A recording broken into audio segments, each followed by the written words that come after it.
our planning committee on the 3rd of July. It's now 2 o'clock, so we'll make a start. Please make sure all mobile phones in the chamber are switched off. That is our procedure, because otherwise it influences other things in the room. We are also live streaming, so I think most of us are well aware of that nowadays. So introductions first. I'm County Councillor Ruth Edwards, Chair of the Planning Committee, and to my right... County Councillor Peter Clark, and I'm the Vice Chairman. Robert Tranter, I'm the Legal Advisor to the Planning Committee. Philip Thomas, Development Services Manager. Mark Hand, Head of Planning, Housing and Place Shaping. Richard Williams, Democratic Services. Andrew Jones, Development Management Area Manager. Right, thank you all very much. And could the committee please stay behind for about 5 minutes after we finish the committee actual agenda, only for about 5 minutes. There's something that needs to be addressed to the committee. So we can do that after we finish live streaming. Thank you. Apologies for absence, please. No apologies received, Chair. Councillor Evans? Thank you. Who else is missing? Alan Davis? Yeah, Alan Davis, yeah. Yes, I think he had already emailed about those. Thank you. Right, declarations of interest, please. As and when, Chair. Right, I myself have to declare interest on the application 00096 at Raglan. So I shall, at that stage, leave the chamber and the Vice Chair will take that application. So now we go on to confirm the minutes of the last Planning Committee. For accuracy, this is. Can I find it? Right, page 1. Page 2. Page 3. Page 4. Page 5, 6, 7, and 8. Could I have someone to move? Move, Chair. Do you have a seconder, Councillor Evans, Councillor Webb? And could I have a show of hands for approval of the minutes? Thank you. Right, we now go on to the applications of the day. I think it's yours first, is it, Phil? We'll go now first one to the one at, we'll do Raglan first, as there's quite a contingency of members and public speaking. So I will now pass over to my Vice Chair and I shall leave the chamber.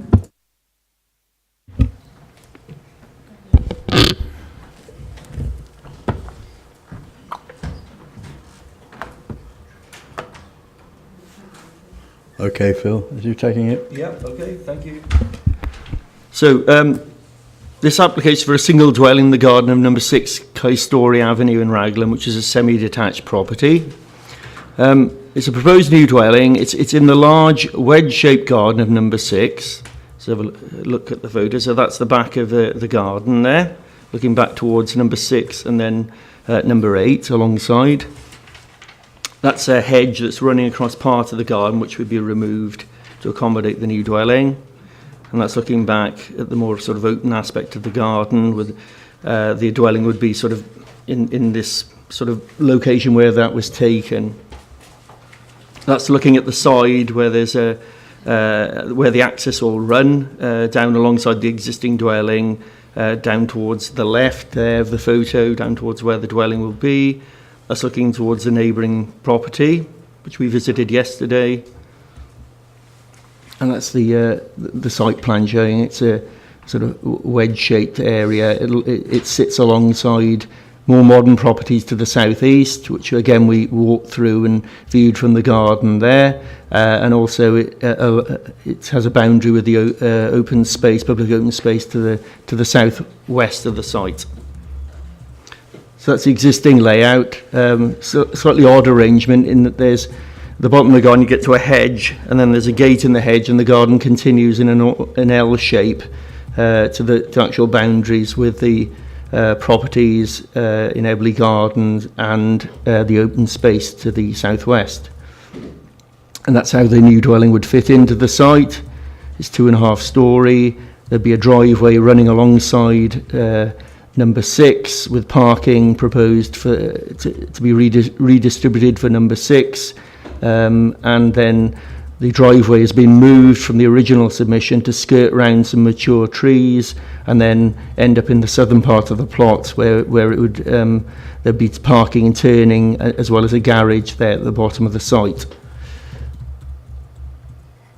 Those are the elevations. So that would be the front elevation, which looks towards a neighbouring property to the northwest.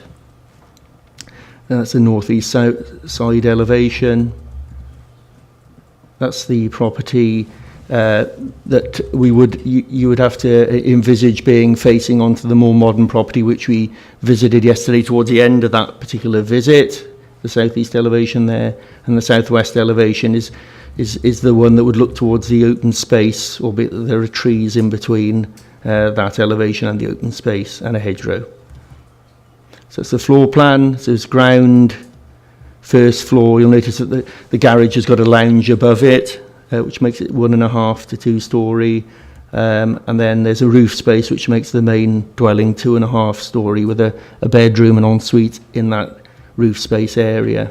And those are mocked up perspective images of what the dwelling would look like. They haven't shown all the retained trees in that elevation, otherwise you wouldn't see all of the elevation. And then that's the tree plan. So if I just, I'll come back to that in a moment. So the main element of the dwelling would measure 8 metres by 10 metres, and there would be a lower garage element with a lounge above it. That would be 6 metres by 6.5 metres and 6 metres high. The actual dwelling itself would be 8.3 metres high to the main roof ridge, and it would be 2.5 storey, as we've seen in the plans, with a bedroom in the roof space. It has been reduced originally from 9.5 metres in the original scheme. The proposed dwelling, although relatively large, we feel does sit comfortably in the plot and is not considered by your officers to be an overdevelopment of the site. The proposed dwelling has been designed so as to avoid overlooking of neighbouring gardens and dwellings from habitable rooms. There is a distance of at least 11 metres between all elevations of the new dwelling and the boundaries with neighbouring properties. There will be approximately 30 metres between any windows on the proposed new dwelling and the existing dwellings on Kai-Story Avenue. The Juliet balcony on the southwest elevation, referred to by a neighbour, and the Community Council overlooks a public open space and will not therefore harm the residential amenity of the neighbouring dwellings at the Willows. The distances between the proposed new dwelling, its habitable room windows and neighbouring gardens and dwellings is considered to be sufficient so as not to lead to a significant loss of privacy for any occupiers. In terms of the new dwelling having an overbearing impact on the neighbouring occupiers, the height has been reduced to 8.3 metres, which is similar to a standard 2-storey dwelling, rather than the 9.5 as originally submitted, and the secondary garage element is also been reduced in height. As such, the massing and bulk of the proposed dwelling at the distances set apart from neighbouring dwellings, as mentioned previously, are not considered likely to have an overbearing impact on these occupiers. It is therefore considered that the proposed new dwelling will not harm the residential amenity of any neighbouring occupiers and therefore is in accordance with policy EP1 of the LDP, which relates to local amenity. The application has been amended so that 6 of the 8 birch trees, which have been identified as of moderate value, are now to be retained. So if we can identify those, if I can just move over slightly. The trees to be removed are the one here. The elevation of the house will be here, side elevations. The tree there will obviously be too close, so it has to be taken out. 3 here retained, 3 here retained, with the driveway running here and sweeping in, around here. That one will be too close to the driveway, and again, that one is coming out. But 1, 2, 3, 4, 5, 6, we've clarified are to be retained. And this has been achieved by rerouting the access around the trees and also reducing the parking and turning area. The route area of the retained trees will be in the line of the proposed access, and therefore it is advised that the construction of the driveway and parking areas affecting these trees uses a no-dig technique as detailed in an arboricultural method statement to minimise the impact on these trees, and this can be conditioned. and 2 new trees should be planted to compensate for the loss of 2 existing trees elsewhere on the plot. There will be adequate parking and access for the existing and proposed dwellings, and the new access would not be so close to the existing dwelling or the neighbouring dwelling occupiers of the dwelling at number 4, so as to harm the amenity of that property or those properties. So we'd recommend approval subject to a 106 agreement to secure an off-site affordable housing contribution as set out in the report, and subject to conditions in addition. I'd also clarify that in late correspondence there was an error in that we said that Ruth Edwards actually visited the site, but Ruth had declared an interest and stayed on the bus, so didn't actually come onto the plot or walk round to look at the proposal from other vantage points. So we'd recommend approval. Thank you. Thank you, Phil. We have a member from Raglan Community Centre Council here wishes to speak. Yep. Would you like, if you'd like to approach the rostrum, give us your name, and you have 4 minutes, sir.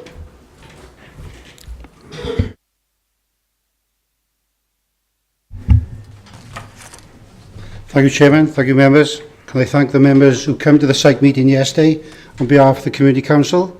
The Community Council are objecting on principle because they believe that the actual development on this site is classed as backland development. It's not in line with any frontage of Castoria Avenue or Ethley Drive, so it is built or going to be built on a parcel of land to the rear of the property. The Community Council also believes that the planning officer has made reference under 5.7.1 of the Sustainable Development and Wellbeing of Future Generations Act. The Community Council believes that this Act, and without implementing this Act, it will have a social impact on the loss of well-being and the loss of privacy and amenity to the existing properties on and around this area. The Community Council has also got a concern in relation to the size and bulk of this property in relation to the existing 2-storey dwellings which have been developed over the years in this area, and also the bungalows and dormer bungalows which are in close proximity to this property. Hence, that's why the overbearing will come into fact in relation to this application, because the main bulk of this application is a 2.5-storey dwelling.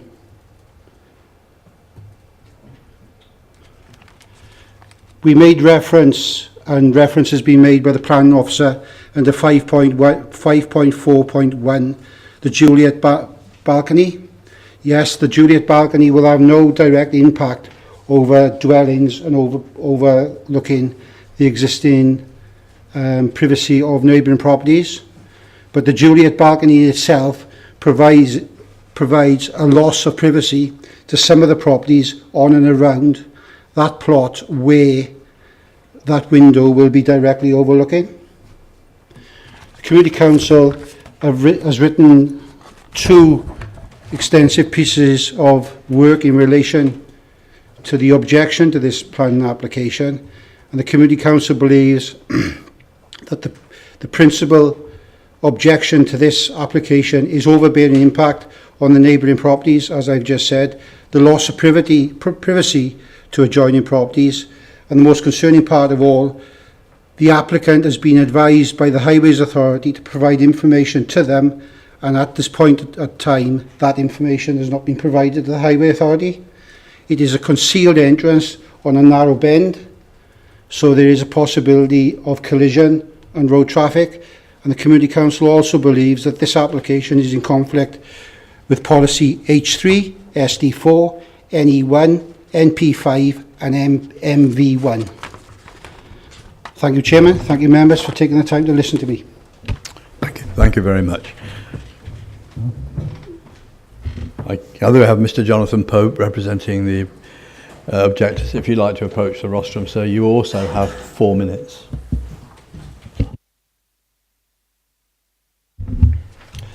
Thank you. My name is Jonathan Pope. I live at 5 Ethley Drive, Raglan, and I represent various residents in the vicinity of 6 Castoria Avenue.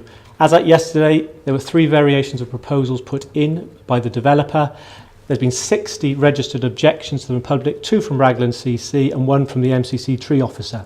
No approvals. There's numerous reasons why we're objecting, but these are the main 5 ones. I'm not going to go through regulation, but they are sort of the reasons why you should be objecting. So in summary, the overbearing and overshadowing nature of the property to neighbouring properties due to its height, mass and bulk. The height of the property is compared to immediate neighbouring properties and the effect of well-being of local residents due to loss of privacy and sunlight. The design of the property and materials used are out of character with any of the surrounding properties. The additional risk of additional vehicles exiting and entering the property on an already treacherous double-blind bend. The loss of any birch trees against the recommendation of the MCC tree officer. We're also very concerned about some of the factual inaccuracies, contradictions and misleading statements in the planning officer's report to the planning committee. I'll go into detail. The proposal is 8.3 metres high at the ridgeline. This is 1.1 metre higher than the next tallest in the vicinity, so not similar in ridge height to neighbouring properties as stated in the planning officer's report, but 16% higher than the next highest. However, it will be 40% higher than those in the Willows and up to 25% higher than some of those in Castori. It will be prominent and dominate from those houses and in between those houses, as some of the planning committee saw yesterday. Interesting comment that was reiterated today. The planning officer states that 8.3 metres is within standard height of a 2-storey house. Research suggests it's 6.1 to 7.1 metres. The property is 16 metres long, 11 metres wide and 8.3 metres. This creates a mass of 88 square metres of wall facing Castori and 110 square metres facing Ethley and the Willows. This mass is only 10 metres away from Ethley Drive and with 3 stories, and I'll come on to what's a story in a minute, totally overbears, blocks light, creates privacy issues due to windows and the elevation of those windows. This proposal is 4 times bigger square footage than the next largest house in the vicinity. It can be nothing but out of character by virtue of size.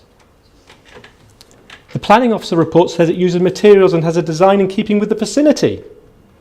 It specifically mentions the grey window frames, wooden doors, dormers and grey slate roofs, and that they're in keeping. No houses in Castori, the Willows or Ethley Drive have these features. There are dormers in the Willows, but they are completely different. Again, out of character, and the specifics in the report are incorrect. The MCC tree officer stated he would be unable to support a proposal that removed the birch trees.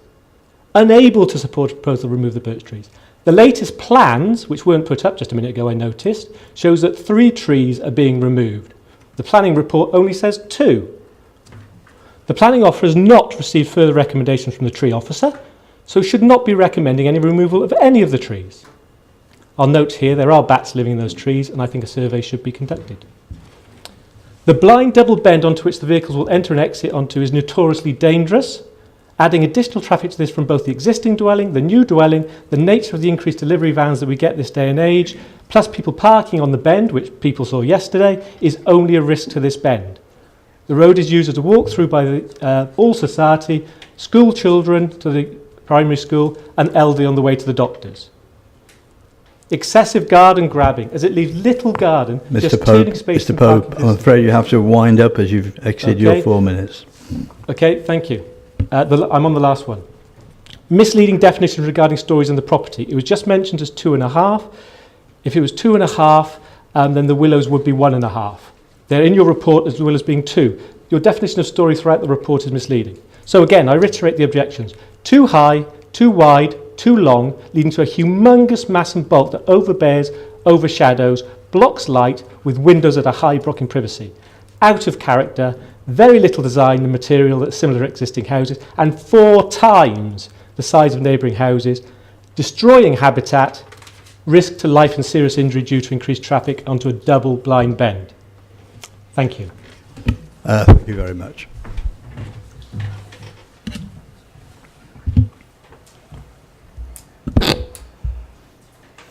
Right, members of the committee were there yesterday. Anybody like to open up the conversation?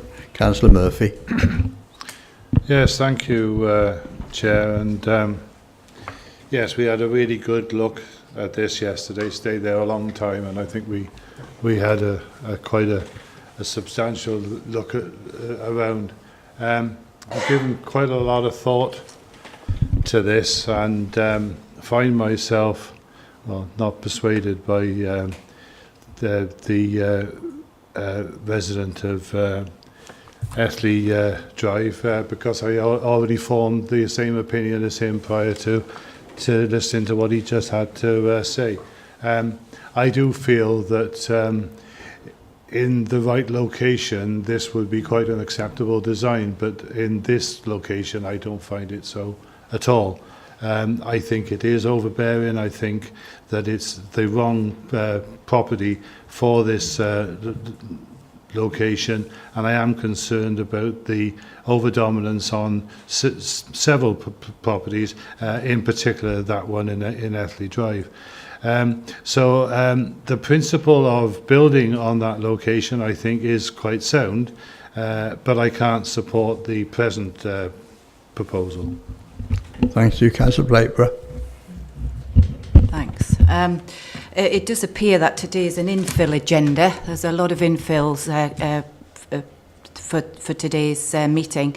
I'm not a great fan of garden grabbing, and I think in England they've got the powers to prevent this happening. I think in Wales we haven't, so gardens are still seen as brownfield sites, similar to being derelict factory sites. So that's something perhaps we need to challenge. So I can only make a decision based on legislation. Otherwise, I'd be saying, no, please do not build in gardens, because it is green breathing spaces. It's a safe place for children to play. It's all about havens for our wildlife, and also more building does lead to flooding risks. So I'll get off my soapbox now and just look at the legislation. So in principle, based on this legislation, yes, it's a good site for a build, but absolutely, I'm really concerned about the size. I think it is far too high. I think it is too bulky. And in the report, it says that it's comfortably sits in the plot. I think it's really cutched in there. I think it's been squeezed in there. So, I think we need more bungalows, so perhaps looking at a dormer bungalow might be a best way to look at this. So I wouldn't be supporting it because of the design, the height, the bulk. Thanks. Thank you. Councillor Giles Howard. Thank you, Chairman. I'm inclined to agree with the other members. Looking at the site yesterday, I felt that the proposed dwelling doesn't reflect the pattern of development and the arrangement of the surrounding properties. And as the objectors have noted, it doesn't relate to the scale of the surrounding properties, all of which are either two-storey, single-storey bungalows, or the Willows to the southeast. They're chalet-style dwellings with large box dormers to the front and rear. Two other points I note on the report there. I'm uncomfortable that there's still a highways issue, and yet the report's been presented to us for determination. And I think it would have been reasonable to expect that matter to have been addressed before presenting it here. Secondly, and again, I've mentioned this before, there's no drainage condition. I appreciate that the matter of the drainage of the house is a building regs matter, but there is a large driveway there which is greater than the footprint of the house and which will generate runoff, because I'm not clear what the surface is. So I feel that if we were going to approve it, it ought to be subject to a drainage condition. But ultimately, whilst I agree with the principle, I've seen enough appeal decisions to realise that whether you call it backland development, garden grabbing or what, that there isn't an issue in principle with that. And if the house were of a smaller scale, smaller footprint, and were perhaps arranged so it related better, it might be acceptable. But in terms of its scale and appearance and how it ties in, it would look odd, because from views from most angles, Castoria Avenue or from the south, then it would rise above the ridges of the surrounding dwellings, and I think that would make it look a little bit incongruous. So I can't support it, Chair. Thank you. Councillor Feakin? No? Okay. Councillor Maureen, sorry. Councillor Anne Webb? Thank you. Councillor Maureen Powell. Thank you. Thank you, Chairman. I agree with my colleagues. I think possibly it doesn't need to go as small as a bungalow, because the house, which this is the garden of, is a 2-storey house. But I think a 2-storey house without the added piece on would sit in there all right. But I think it's just too large for the property, and it is going to look odd. And I feel that we want to go back to them and say, if you come forward with a more desirable size of property, we could consider it again. Thank you. Councillor Roger Harris. Thank you, Chair. Councillor Powell's just said basically what I was going to suggest. As far as I'm concerned, this is incongruous in its setting and massing, but we have a policy that we do allow this sort of development in gardens, and we've got so many over the county. We can't suddenly get precious about ones that are coming forward now. There's plenty of room on that plot for a house, and even the size of that one fits easily on the plot. But as I say, it's incongruous in its setting and massing. I agree with Councillor Powell, and I think the developer should get the feeling of this committee that maybe listen to what we're saying, come back in a month's time with something entirely different. That's the best way of putting it, and we can consider it again. I don't think outright refusal is right at this moment, but I think, as I said, the number of comments from the committee should make the developer realise that we don't want to see something of this size on the plot. So maybe come back and discuss with the officers and let us see something more appropriate. Thank you, Chair. Thank you, Councillor. Councillor Louise Brown. Yes, thank you, Chairman. My understanding, and the planning officers will correct me if I'm wrong, is that we have to make a decision based on the application before us, and on that basis I would recommend move for refusal, and I'd move for refusal.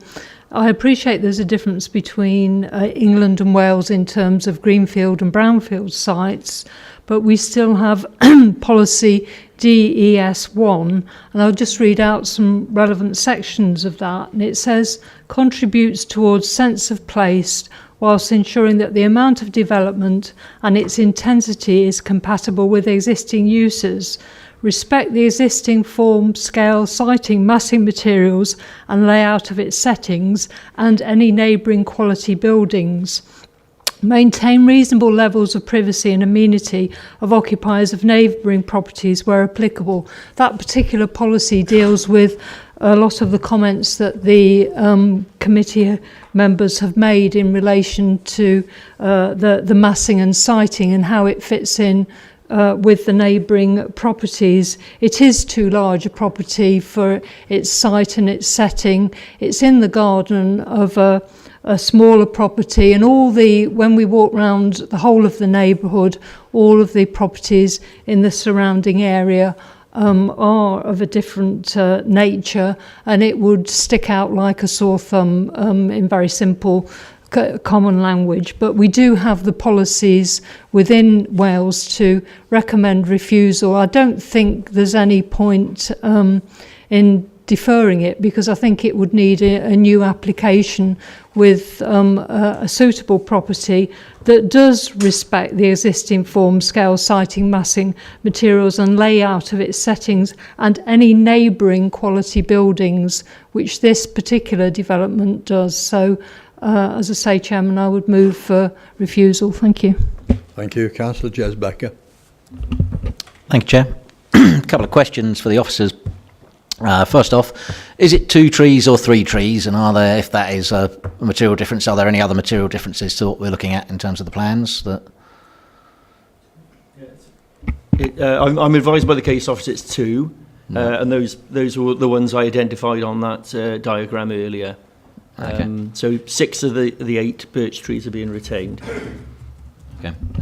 In terms of, we've got very stringent rules about what constitutes loss of amenity under the planning guidelines in terms of distances and angles and that kind of thing. And obviously the application fulfills those, otherwise you wouldn't have gone for the approval. Do we have a similar set of numbers to do with mass and size, or is it purely a qualitative sort of decision by this committee? So, It's the latter, Chair. in which case I'd be minded to go for referral rather than outright refusal. Yeah, the point is that if we were to refuse it this afternoon, because it's against officers' advice, it has to come back in a month's time. And I think that is enough time for the applicant to look at what we've been saying this afternoon. And if they so wish to amend their application or the latter, and let us make that decision. But that's up to you, not up to me. Roger, you moved that we deferred it, I think, but you just still want to do that or not? Well, yeah, I moved it before Louise. I've done a Maureen. No, but you were on. I think Maureen was. Yeah. I agree with Maureen. That? Yes, that we defer. Defer, right, okay.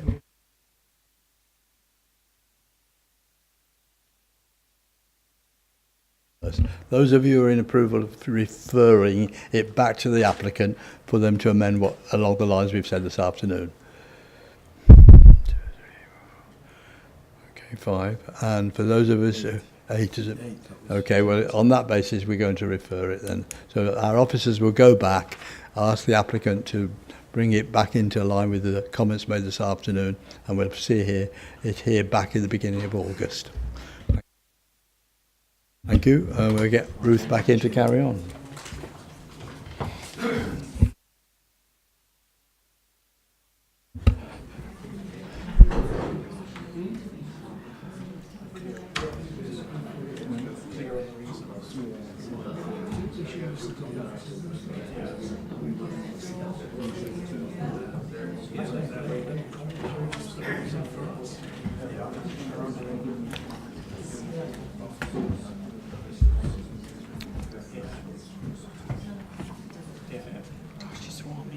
I know, that's why I haven't got time. Right, it's gone back for referral. So, Rob, it's been deferred. Deferred, yeah. Well, you know what those do. Those are the people at the back, Raglan, are obviously not, as they the left. Page 35. Yeah, we're going to whatnot now, aren't we? Oh, you've taken off your jacket. Don't take it off. Right, welcome. I'm come back in now. Obviously, you've had quite a long debate, and I gather it's been deferred for the last application. May I also suggest that if any members are feeling the heat rather much and they would wish to take their jackets off, by all means, please be, and ties as well, as one is sort of flagging a little there. But yes, you know, if it makes you more comfortable, by all means do so. Right, we now go to page 35. This is Chepstow 00308. All right. Okay, thank you. Okay, this is again, there was the one we visited yesterday, had a look at. It's a proposed 2-storey dwelling in the side garden of the existing semi there, which you see in the left-hand side of the picture. To the right of the fence line is a public right-of-way, and then the bungalows in the paddock are located. That's another view of it, looking from the entrance into the paddock, and the site is on the right behind the fence. And that's the right-of-way running, so the site is on the left, the other side of that hedge. Okay, so that's the site in context. That's the application site in red. So it bounds the semi-detached 2-storey dwelling there. There's the right-of-way running to the left-hand side of it, and then the bungalow is on the other side of the right-of-way. There's a 2-storey dwelling at the back, again connected to its neighbour. So that's the proposal. It's for one single dwelling, a two-storey dwelling. It would sit alongside the existing house. There'd be a gap, a reasonable gap between the side elevation of the existing house, which is set up at a higher level, and then this is in the slightly lower garden area of the existing house. There'd be parking at the front and a garage, which you'll see from the elevations. Now, the more southerly elevation, if I can call it that, from that diagram there, but onto the public right-of-way there. The depth of the garden has been measured at 9.8 metres from the rear elevation to the boundary, and that's the proposed dwelling there. So the dwelling would measure 9 metres long, the two-storey element of it, by 6 metres deep, and it would be 7.8 metres high. And there would be a single-storey garage element attached that would measure 4.6 metres high, 3.3 metres wide, and 6 metres deep. The proposed dwelling, again, use that term, sits comfortably on the site. Appreciate that there will be different views on that, and will be set down below the level and ridge height of the adjoining two-storey dwelling, forming a transition between that dwelling and the bungalow to the south beyond the public footpath. The dwelling has been designed to have limited impact on neighbouring dwellings from its windows, the main impact being on the amenity of the property to the rear of the plot. The depth of the rear garden would be 10 metres or 9.8 metres to the rear boundary and the adjoining garden. The one habitable room window on the first floor, as the other two are a bathroom window and landing window, has been positioned to look towards the edge of the neighbouring garden. So it's that particular window here. There. So it's more geared up towards the public footpath. And it's positioned to look towards the edge of the neighbouring garden. And moreover, the distance of almost 10 metres of the boundary is considered to be acceptable in this suburban context. All other views from windows would be at an acute angle towards neighbouring properties and would not give rise to direct overlooking. There would be no overshadowing of the adjoining bungalow, although that was a concern yesterday, due to the orientation of the proposed dwelling, which is north of that particular bungalow, so the sun path track round wouldn't impinge upon the amenity of that particular bungalow or overshadow it. The impact of on the footpath itself would be acceptable. The dwelling would be 6 metres wide, which covers only a short section alongside the path, and the dense evergreen hedge would be removed and replaced with close bordered fencing, which would be less overbearing in our view. Adequate access and parking are proposed for this scale of dwelling, which is 3 bedroom. So we would recommend approval subject to a Section 106 agreement, again covering affordable housing contribution. Thank you. Right, thank you very much, Phil. Yes, a lot of the members were there yesterday, but the local member wishes to speak. Thank you, Madam Chair. Is it protocol for me to stand, Madam Chair? Yes, if you come up down to the front there, please.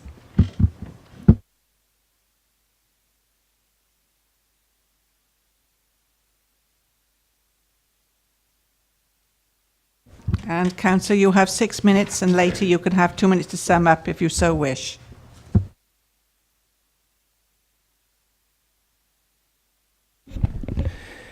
Madam Chair, members of the committee, I have a number of concerns regarding this particular application at number 3, the Paddocks.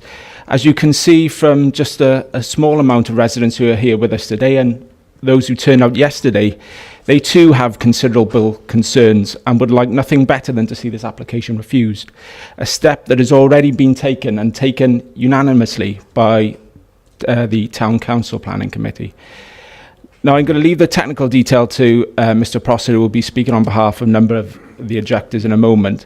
But I will state there is a strong perception this application process as a whole hasn't been handled as effectively and as efficiently as it could have been, with channels of communication between officers and objectors being the fundamental cause of annoyance. And I know this is not within the remit of this committee, but it's something I think senior officers need to consider.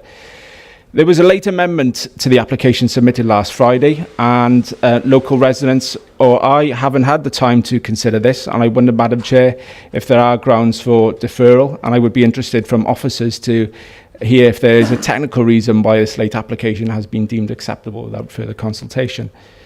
However, I would like to draw your attention to what I see as some of the principal concerns around this application. Primarily, it's inappropriate infilling. Now, the committee saw yesterday firsthand the open, spacious nature within this cul-de-sac and how it has been developed, with deep, open front gardens sweeping around from front to back. Now, the mouth of the road has been designed with bungalows on either side to facilitate that look and draw people through the back of the cul-de-sac where the two-storey properties are set, also in a spacious way.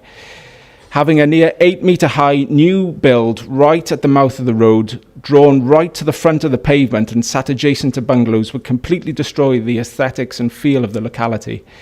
It's unacceptable overfill and completely out of character with the surrounding buildings. As Welsh Government Policy Guidelines 9.3.3 states, insensitive infilling or the cumulative effects of development or redevelopment, including conversion and adaptation, should not be allowed to damage an area's character or amenity. And this includes any such impact on neighbouring dwellings, such as serious loss of privacy or overshadowing. Now, again, you saw for yourselves yesterday that other residents in the vicinity, like Mr. Straight, who unfortunately couldn't be here today, the neighbour to the number 3, have extended or built annexes in their properties, but the infilling has been done so tastefully and respectfully in keeping with the local surroundings, guided by strict planning conditions set out by this county council in the past, but also in line with the covenants that have been placed on all properties in this area. Now, just to remind you that Mr. Straight could only have an annex, restricted elevations and visual impact, and it had to remain part of the existing dwelling. A separate dwelling in this location was not deemed acceptable by this council. Therefore, there has to be consistency and parity here. Now, the covenants may not be something that you believe to be materially relevant, but for those residents, some who have been there for over 40 years when this close was built, it's extremely important because they legally bought into the locality and into a living environment that they believe could not be changed for the worse due to the strict clauses that were in place. Now, this development, which is completely out of keeping, fundamentally threatens that and all that they thought was protected and sacrosanct. Now, there are also a number of unknowns that need to be considered. The scale dimensions and design that have been conspicuously absent from this application paperwork, despite repeated requests, they should be properly designated. Now, yesterday we were told that a topographical plan had been done, as initially the architect was working off the ordnance survey plans. So why hasn't this been published is one thing, but aside from that, there should have been a scale plan of where the new dwelling will sit on the parcel of land. The application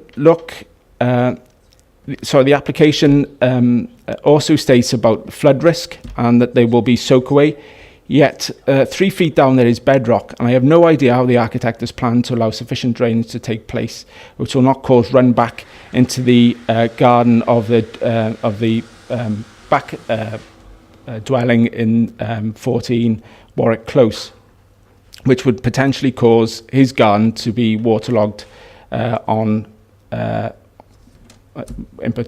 perpetuity, depending on the weather. On top of that, I understand that the drainage system is already under considerable pressure, so this is only going to add to that. Because of the nature of development of the footings on the property, the footpath joining the paddocks and Warwick Close will undoubtedly be impacted. If that is the case, there should be a Section 27 notice served, and that hasn't happened. And why is that the case? There's supposed to be another 3 car parking spaces in the front of the property, bringing that to 6 in all. Is that realistic within the plot envelope, and that will not impact on the close? I don't think it is. I will leave my comments there at the moment, Madam Chair, and I'll sum up in a moment if that's okay. Thank you. Thank you very much, Councillor.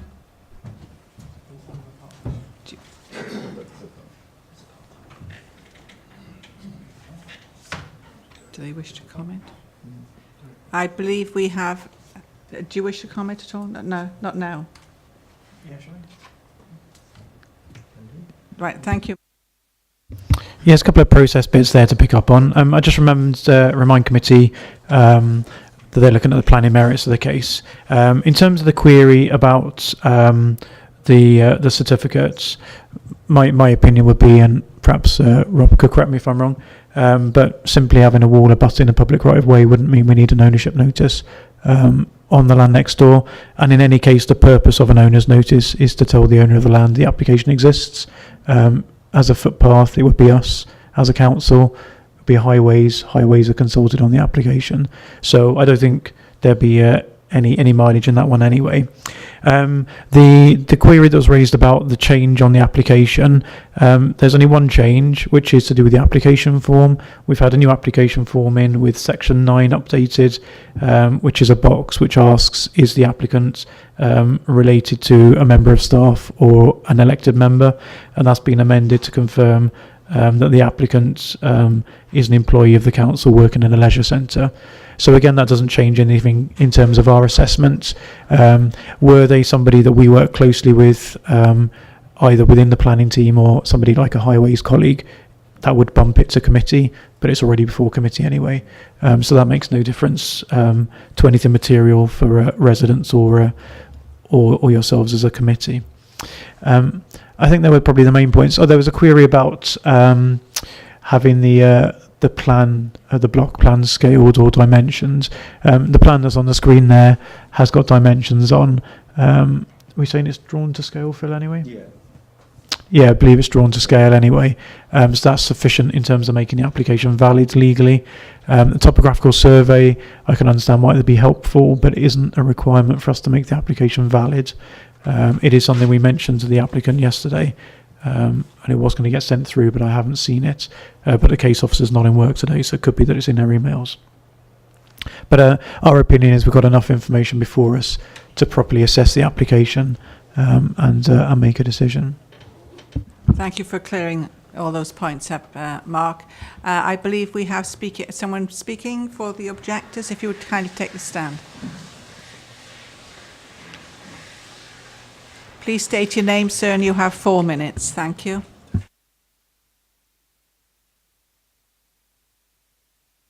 Thanks. Thank you, Chair and members. I'm here to speak on behalf of objectors, and thank you for the opportunity. When I was first approached to assess the application proposal, my immediate reaction was to consider this to be an unsatisfactory proposal, which is contrary to your own council policies, which seek to protect privacy and residential areas which have a high level of privacy and amenity. Over the next following months, it became very clear to me that many of the local residents feel the same.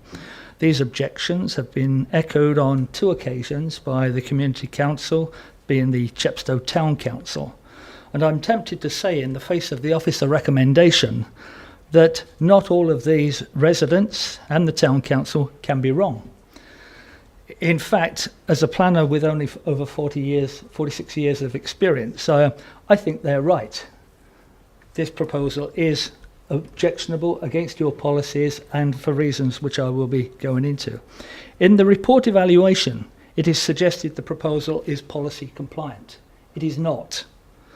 The policy is based upon detailed planning considerations which cannot be met.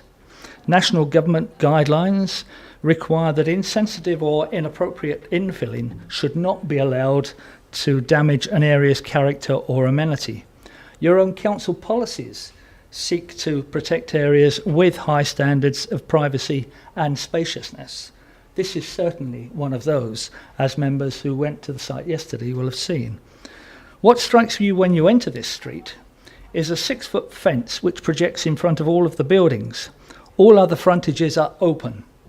Imagine this being replaced by a 2-storey high just set behind its line and prominent in a street where virtually all of the other houses are set behind an expansive open front garden. The report suggests that the proposed dwelling will maintain the front building line between numbers 2 and 3 and will follow the established building line of the street. By no stretch of the imagination is this correct. It will be close to and in front of a bungalow and dominate the openness of the street, being close to the highway on a curve. Building line is a safe concept in a generally straight street where houses are in line, but not in this street. The street scene will not be preserved, and the proposal will have an adverse impact upon the street scene. In response to my client's privacy objection, the report suggests the new dwelling will be 9.8 metres from the common boundary, as you've heard. This is a crucial consideration because the measurement has been based upon an Ordnance Survey-based plan and not a measured survey. And my client has requested on numerous occasions an assurance based on measured survey, but has been ignored. To quote the report, there is no additional overlooking. In fact, the existing dwelling at number 3 is much closer to the rear elevation of number 14 than the proposed dwelling. Oh, that's all right then, because number 14 has substantial privacy because of the position of the house at number 3, it is satisfactory to make it even worse. National guidelines and those adopted by most authorities look to safeguard privacy by having rear gardens 10.5 metres long. So it is all right for the residents at number 14 to be overlooked at substandard distance, not just by one house, but by 2 houses. The relationship with the bungalow is of concern because not of its the design of the house, but of its massing in front of the bungalow and its relationship with the street layout. Approval of the application will undermine the openness. Could you please wind up? You've had 4 minutes, please, Mr. Prosser. If you could kindly wind up as soon as possible. Will undermine the openness, spaciousness and high levels of privacy enjoyed by local residents, all considerations which your council policies seek to protect. The report seeks to refute all of these objections, but rather dismisses them with little or no arguable justification. The local residents are right to raise their sound planning concerns because they are justified. Thank you, Chair.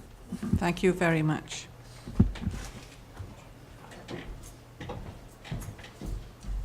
Mr. Liddell.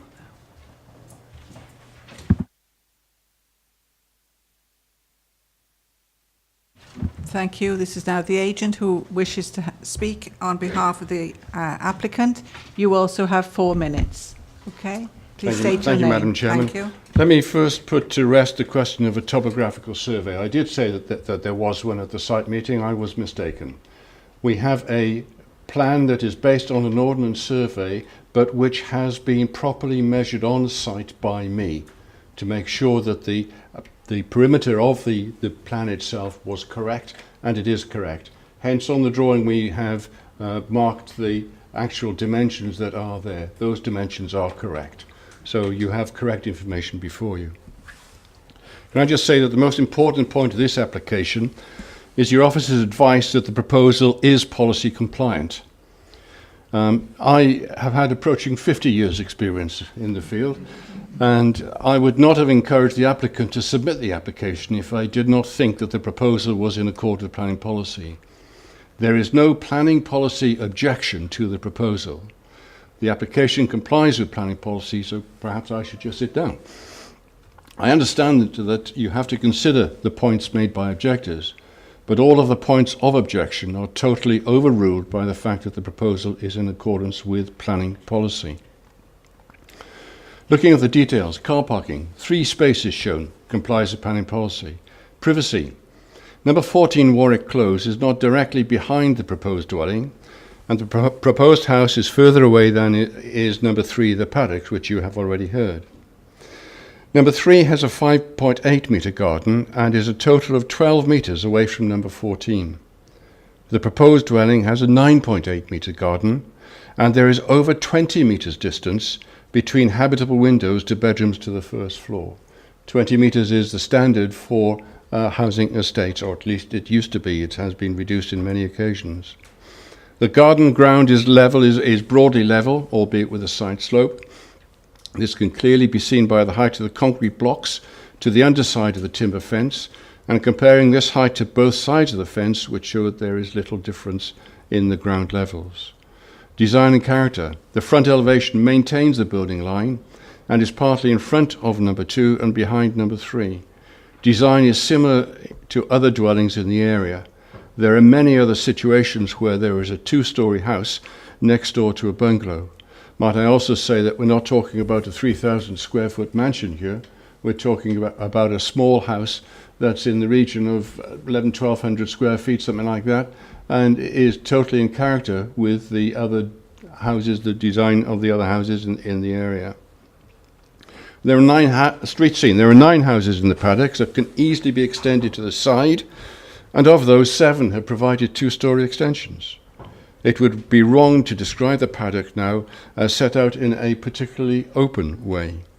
Highway safety, 3 car parking spaces mean that there should be no need for additional on-road parking and is more than the parking spaces provided to existing dwellings.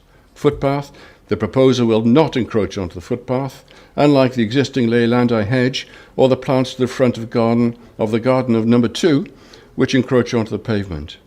There is no overlooking or loss of light to windows of number 2 adjacent. There are no windows facing the dwelling. Conclusion. I started by saying that there was no planning policy objection to the proposal. I will conclude by saying that the application complies with all of the following policy documents. Planning Policy Wales, Chapter 9. Wellbeing of Future Generation, Wales Act 2015, Sections 3, 5 and 8. LDB policies S1, S4, S13, S16, S17, H1, EP1, MV1, DES1. Thank you, Madam Chair. Thank you very much indeed. As stated, several members were there at the site visit yesterday. So, Councillor Blakeborough first, please. Thanks, Chair. Everybody already knows my views on land grabbing, infilling, don't like it. However, we've got to look at legislation. I have to say we went on many site visits to look at infills, and I'm afraid to say this caused me least concern of all of them. Looking at some of the objections and their concerns, I have great sympathy with them because I say, in principle, I don't like the idea. Just to address some of their concerns. So, first of all, looking at insensitive infilling damaging the character of the area. At least it's not in somebody's back garden. It's a continuation of a street scene, and it is step back. So you've got one house there, step back a little bit, and then step back further. So it has a step back approach. The height was a concern of mine, but I was instructed that the height of that house will be lower than the height on the right-hand side of that house. So again, step down approach. It coming up to the boundary, that's not a planning consideration. I can't take that into account. Looking at the other area, the loss of privacy. I mean, we talk about overshadowing, loss of privacy. As people know, under legislation, we do not have a right to light, and we don't have a right to a view. Again, we might not agree with that, but that's legislation, and that's bounds us in our decision making. Just to be sure on the loss of privacy element, Andrew, I know I was talking to you on site about this. Put you on the spot there now. You're over here. Is it correct that as long as there's a distance of 10 metres from a window to the boundary, if it's overlooking a garden, and 20 metres or 21 metres from window to window when it's absolutely opposite? Yeah, do you want me to come on, Chair? Yeah, they're the dimensions that we work to.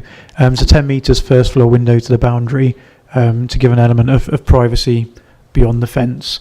You'll have seen yesterday these properties, the application property and the one behind, they kind of currently have side gardens, if you like, rather than large rear gardens. So the property we're talking about behind, most of its amenity space is where that box says proposed new dwelling with the arrow. Yeah, so it's at an angle. If you're looking out the window, you're actually looking at an angle rather than... It's 21 metres window to window, and 10.5 metres was referred to by Mr Prosser. I think that actually comes from permitted development rights, where you can go out a certain distance in your rear garden, 10.5 metres into the boundary. The logic behind that was being if the house behind you does it, you've got 21 metres window to window. And I know that because I wrote it working with the Welsh Government. Thanks. So, to my mind, it all sits within the guidance and the legislation, and I can't argue with that. As I say, emotionally, don't like it, but I can only deal with what's in front of me. Drainage. Drainage is always an issue. I'm just wondering, is there any movement to perhaps make sure that we have a report and a plan that we're actually satisfied will work before work can go ahead on this? Other than that, Again, it pains me to say there is no planning consideration that I can pull out to basically not approve this application. Thank you, Councillor Blake. I believe it's down to building regs, not planning, if I'm correct. Right, thank you. Is there anything you need to clear on any of the comments from Councillor Blake, Brimark? No, I don't think so, Chair. Right, thank you. Anyone else wish to speak now and comment? Councillor Dovey, then Councillor Murphy. Then I'll take Councillor Giles Howard. Thank you, Madam Chairman. I suppose what I want to say is a little bit emotional because I lived in Chepstow at the time that this development was started and finished. And it was seen at that time as a particularly signal development, if you will. Bearing in mind it was at the entrance to Chepstow, and really it was the first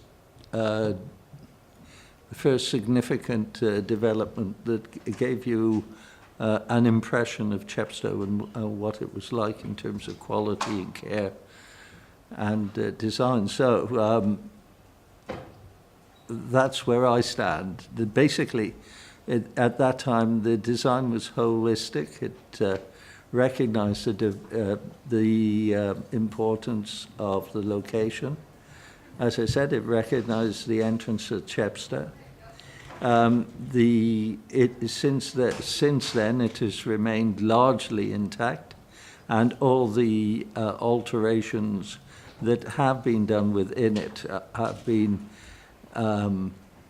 wary of making sure that the street scene as it was originally designed has not changed.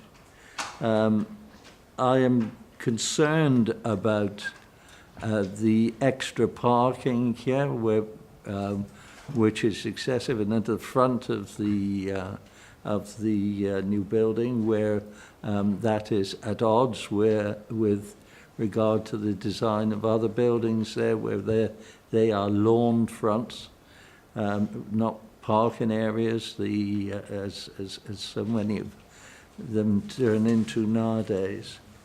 I just don't think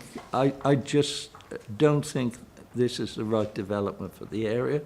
I don't think it's complementary to the area.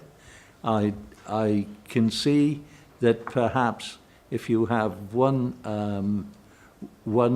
new building in like this, and I've seen how designed areas can change. When I lived up in the southeast, it started off just like this. One house is introduced, and then other people see the opportunity, and it creates a precedent. I know it might very well be that I'm at odds with the planning regulations, but emotionally and in every way, I am against this, and I will not vote for it. Thank you, Councillor Dovey. You might have experience of other parts of the country, but we are dealing with what is in front of us as of today. Councillor Murphy, please. Madam Chairman, that's right. We're dealing with what is in front of us today, and that is to try and make sure that what is happening in here and in other places we see doesn't happen in Chepstow. Thank you, Madam Chair. Councillor Murphy, please. Yeah, thank you, Chair. And yes, we are looking at the application in front of us. Having spent a fair bit of time going round there yesterday, I do have quite a lot of sympathy with the objectors. But like Councillor Blakeborough, trying to look at it as objectively as I possibly can, I think this is one which should be supported, even though it's a pity that the space is going to be used up. So I think I should move approval, Chair. Thank you, Councillor Murphy. Councillor Giles Howard, then Councillor Anne Webb, then I'll take Councillor Brown and Councillor Harris. Thank you, Chair. I think it's a given that any infill development is going to affect the character of a place. The judgment is whether or not it affects it to an acceptable degree as to make the application unacceptable. And in this case, as other members have mentioned, it reflects the line of the development around the cul-de-sac. And the comment I made on the previous application, we know how the inspectorate treats infill applications.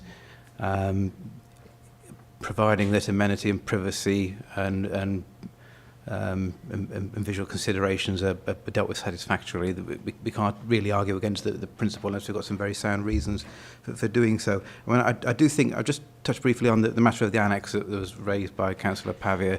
That, to me, that's, when we talk about consistency, that's comparing apples with pears. That's an entirely different matter. There's no way that plot is suitable for subdivision, so that, to me, doesn't carry any weight at all.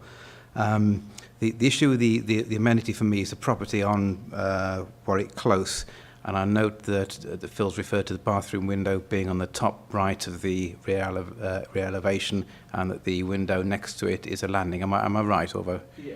Yeah. Okay. Well, I think given that we've said that right.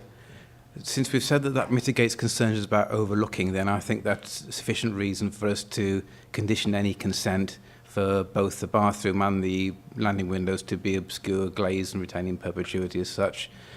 The smaller window then on the left-hand side of the rear elevation at the first floor, that's going to be positioned some way away from the windows in the back of number 15.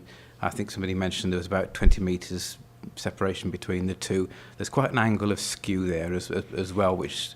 And I'm mindful, I don't know if Mark or Phil have ever come across this. There was a report done for Vale of Glamorgan a couple of years ago that I noted.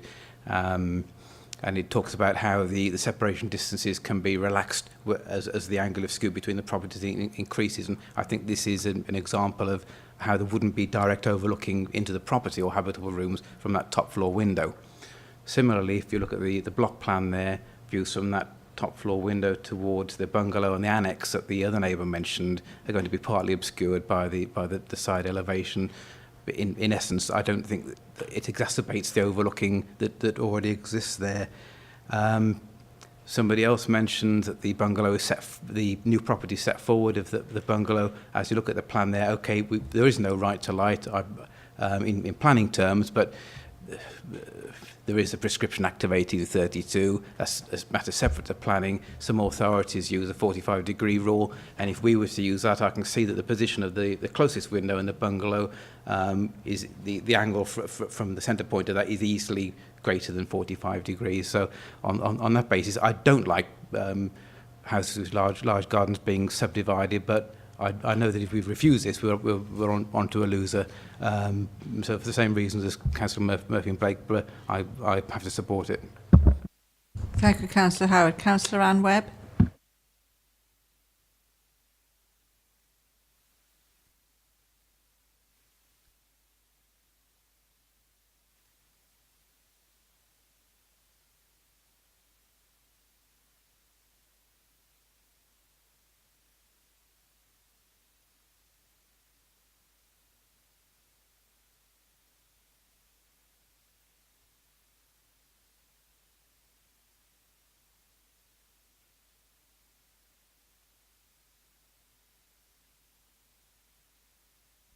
Thank you, Councillor Webb. Councillor Brown, next, please.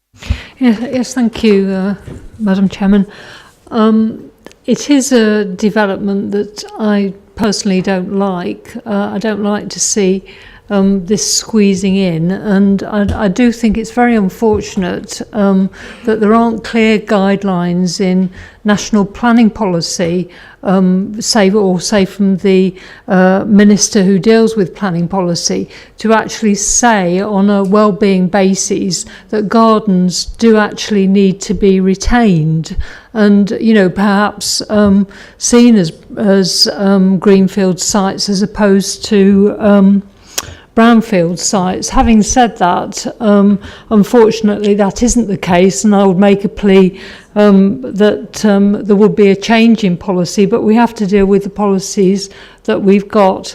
I don't like it. I think it's squeezing it in, and but unfortunately I don't think the arguments that we've got are really strong enough to, in terms of policy, to actually stop this development, but I certainly don't like it, because I do think one of the reasons why England went in for having stopping basically garden development was because gardens do serve an important function, and it means that there's less land to actually take water when it rains heavily. So in fact it causes a drainage problem eventually, and that was one of the reasons I think, particularly in the London area, why there was a change in policy, because every bit of land in London wanted to be used for squeezing in something or other. So I do think it's a shame that our policies don't cover this sort of thing, but unfortunately I don't really think I can think of anything strong enough to stop it.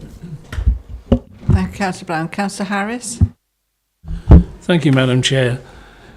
We keep beating ourselves up as a committee on this sort of development, and I know I've asked half a dozen times at least for us to sit down as a committee and get some sort of criteria that we would like to see on size of plots and size of houses or developments on the plots.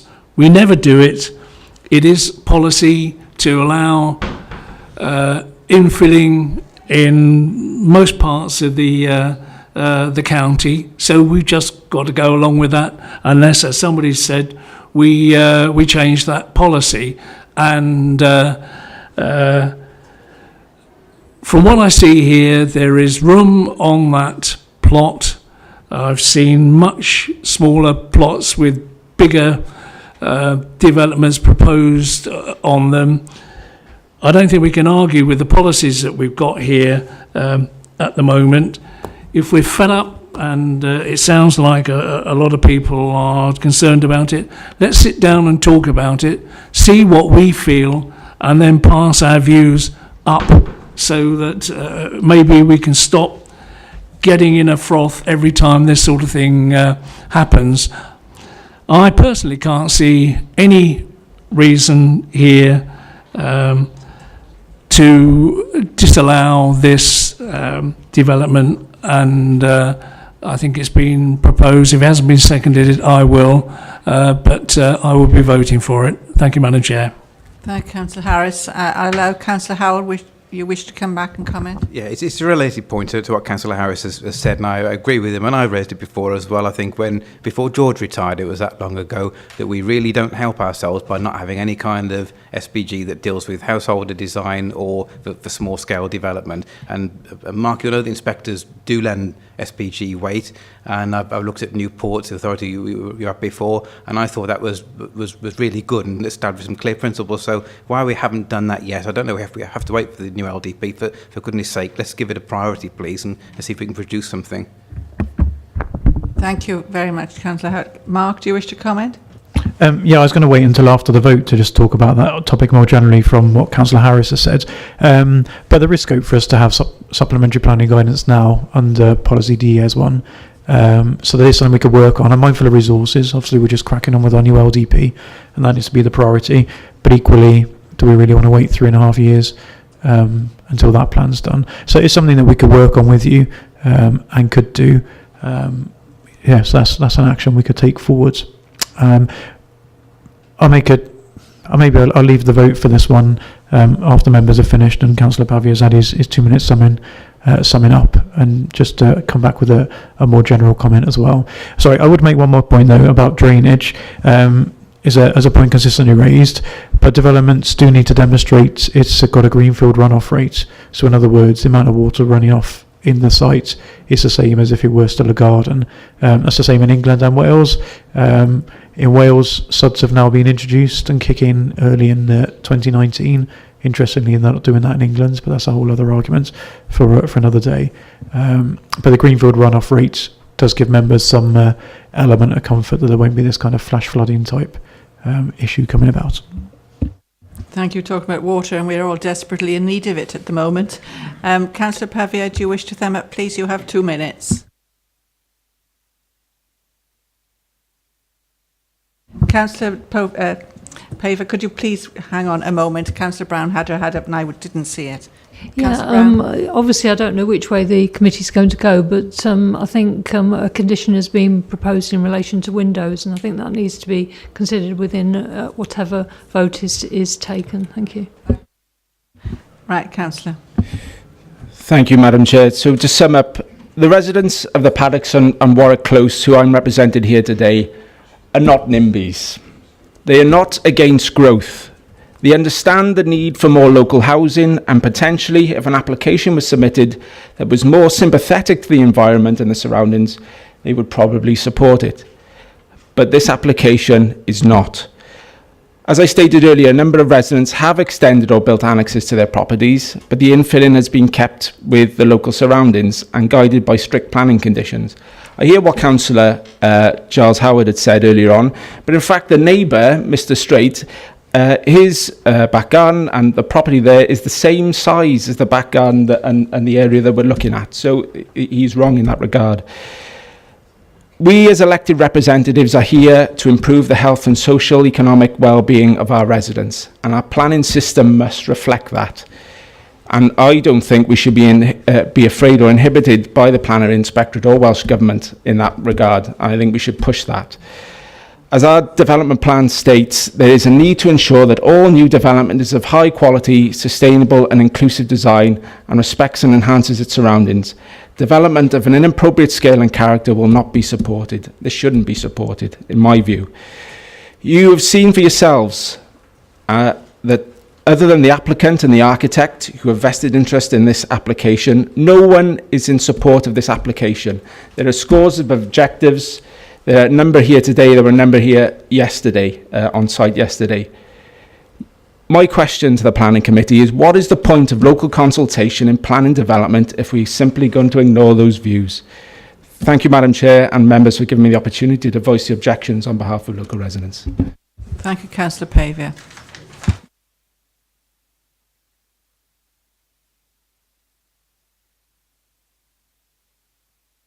I believe it's been moved for approval by Councillor Murphy. Did you have a second to Councillor Murphy? Councillor Harris, a second to that proposal for approval. Could I have a show of hands for approval, please? They will have made note of that, Councillor Brown. Okay, thank you. Could I have a show of hands for approval, please?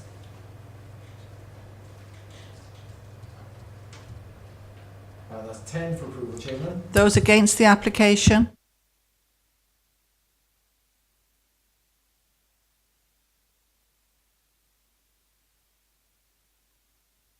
We now go to page 9 to 12. This is application 00554, Kefney Bryn, Grosmont. I'll wait a few minutes so that the public can clear the chamber first of all.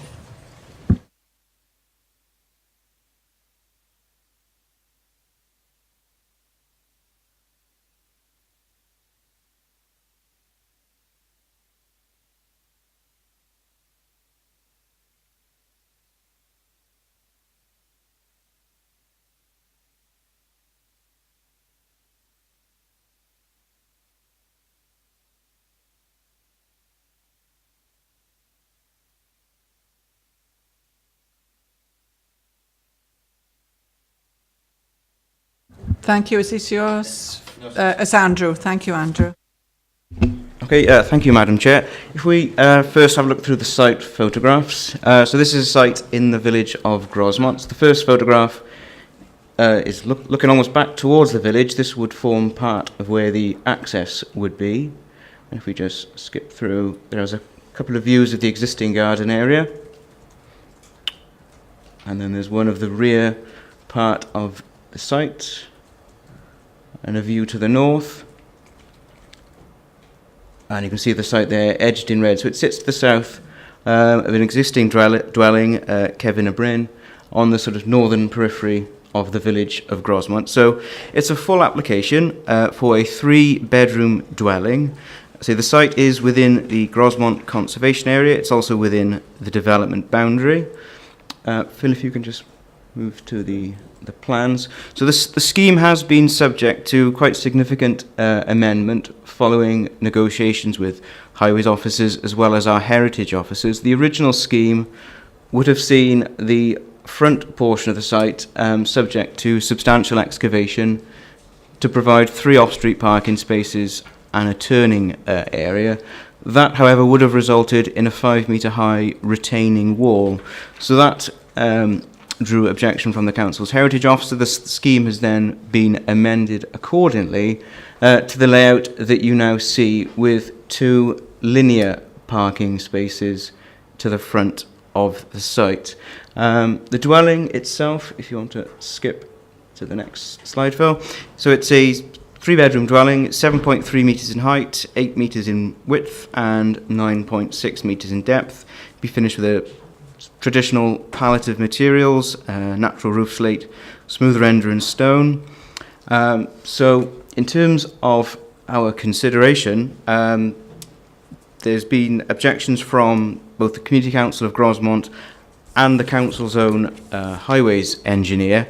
The issues primarily centre on highways issues. Firstly, the site as a 3-bedroom property now only provides 2 parking spaces. Supplementary planning guidance would say it's maximum of 3, subject 1 space per bed.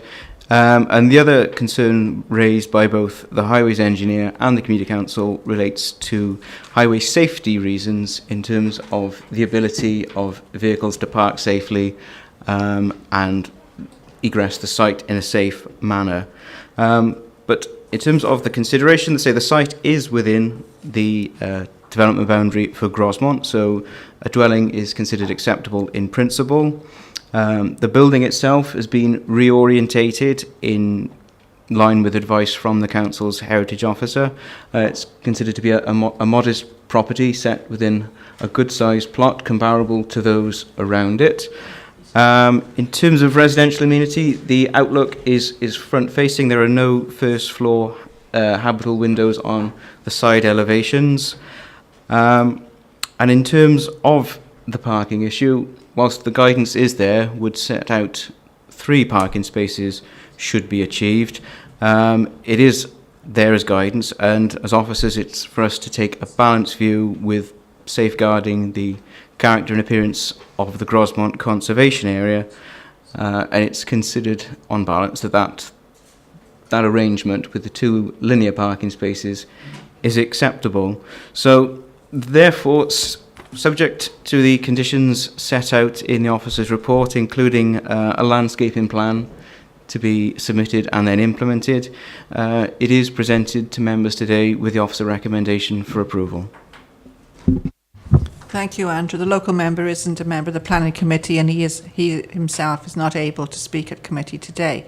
So members that were there yesterday, who first wants to... Oh, sorry, I did overlook that. We have a member of the public who wishes to state a case. Could you please take the stand, give your name, and you'll have 4 minutes. Thank you.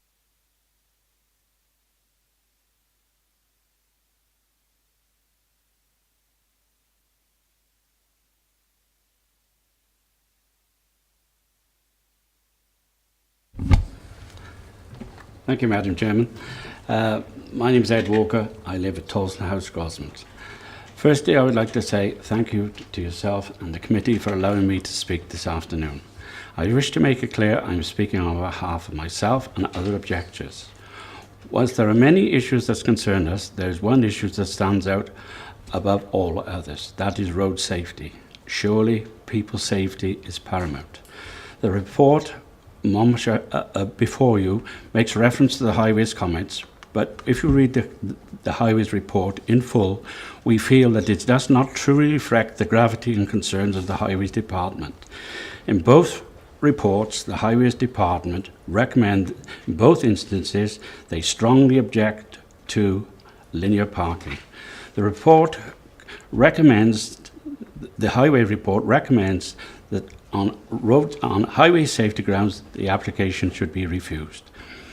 The highway engineer or expert in this field, and we feel this statement has little room for compromise.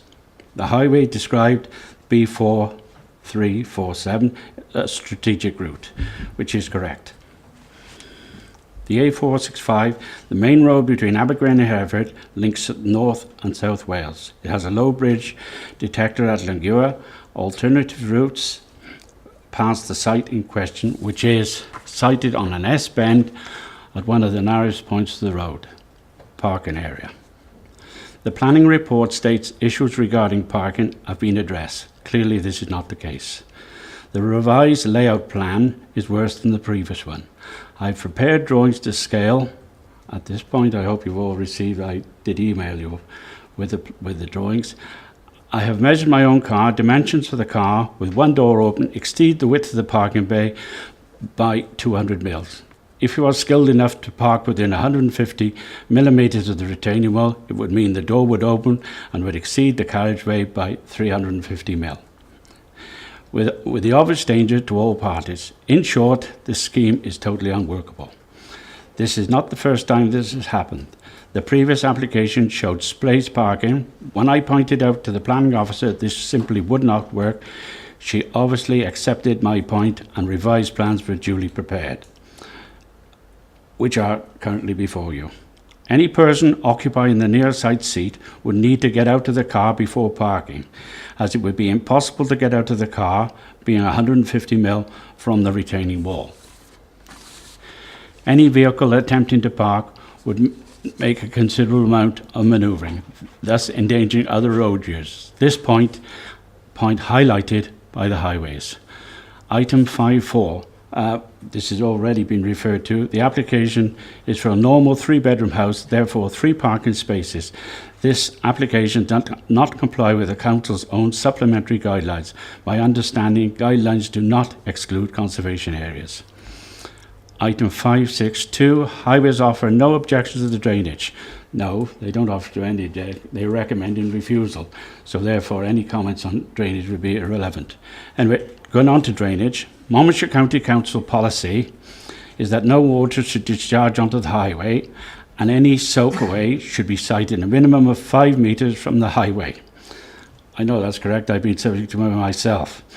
This application only refers to an eco drain and soak-away, with no idea where the water is to be discharged. In fact, the drainage is a major problem, as the ground is mainly rock. Given the gradient of the road, given the gradient of the site, in a heavy rainfall, major drainage system would be required.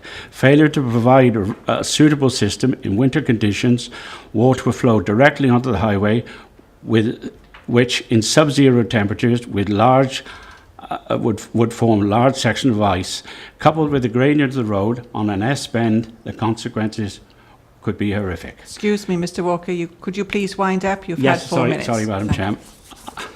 Finally, we do not wish to object to the house in any form, but we do object to the dangerous, unworkable parking arrangements. Please do not take my word for this. Ask your engineers. Thank you very much indeed. Thank you.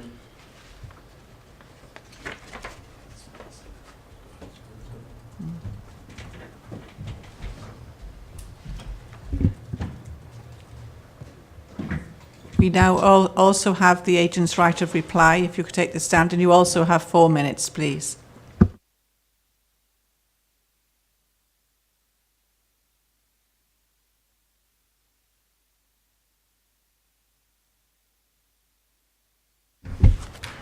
Thank you, Madam Chairman and members. A bit of a history of the actual application. The original pre-application, which was carried out on the site, was concluded on the 27th of November 2014.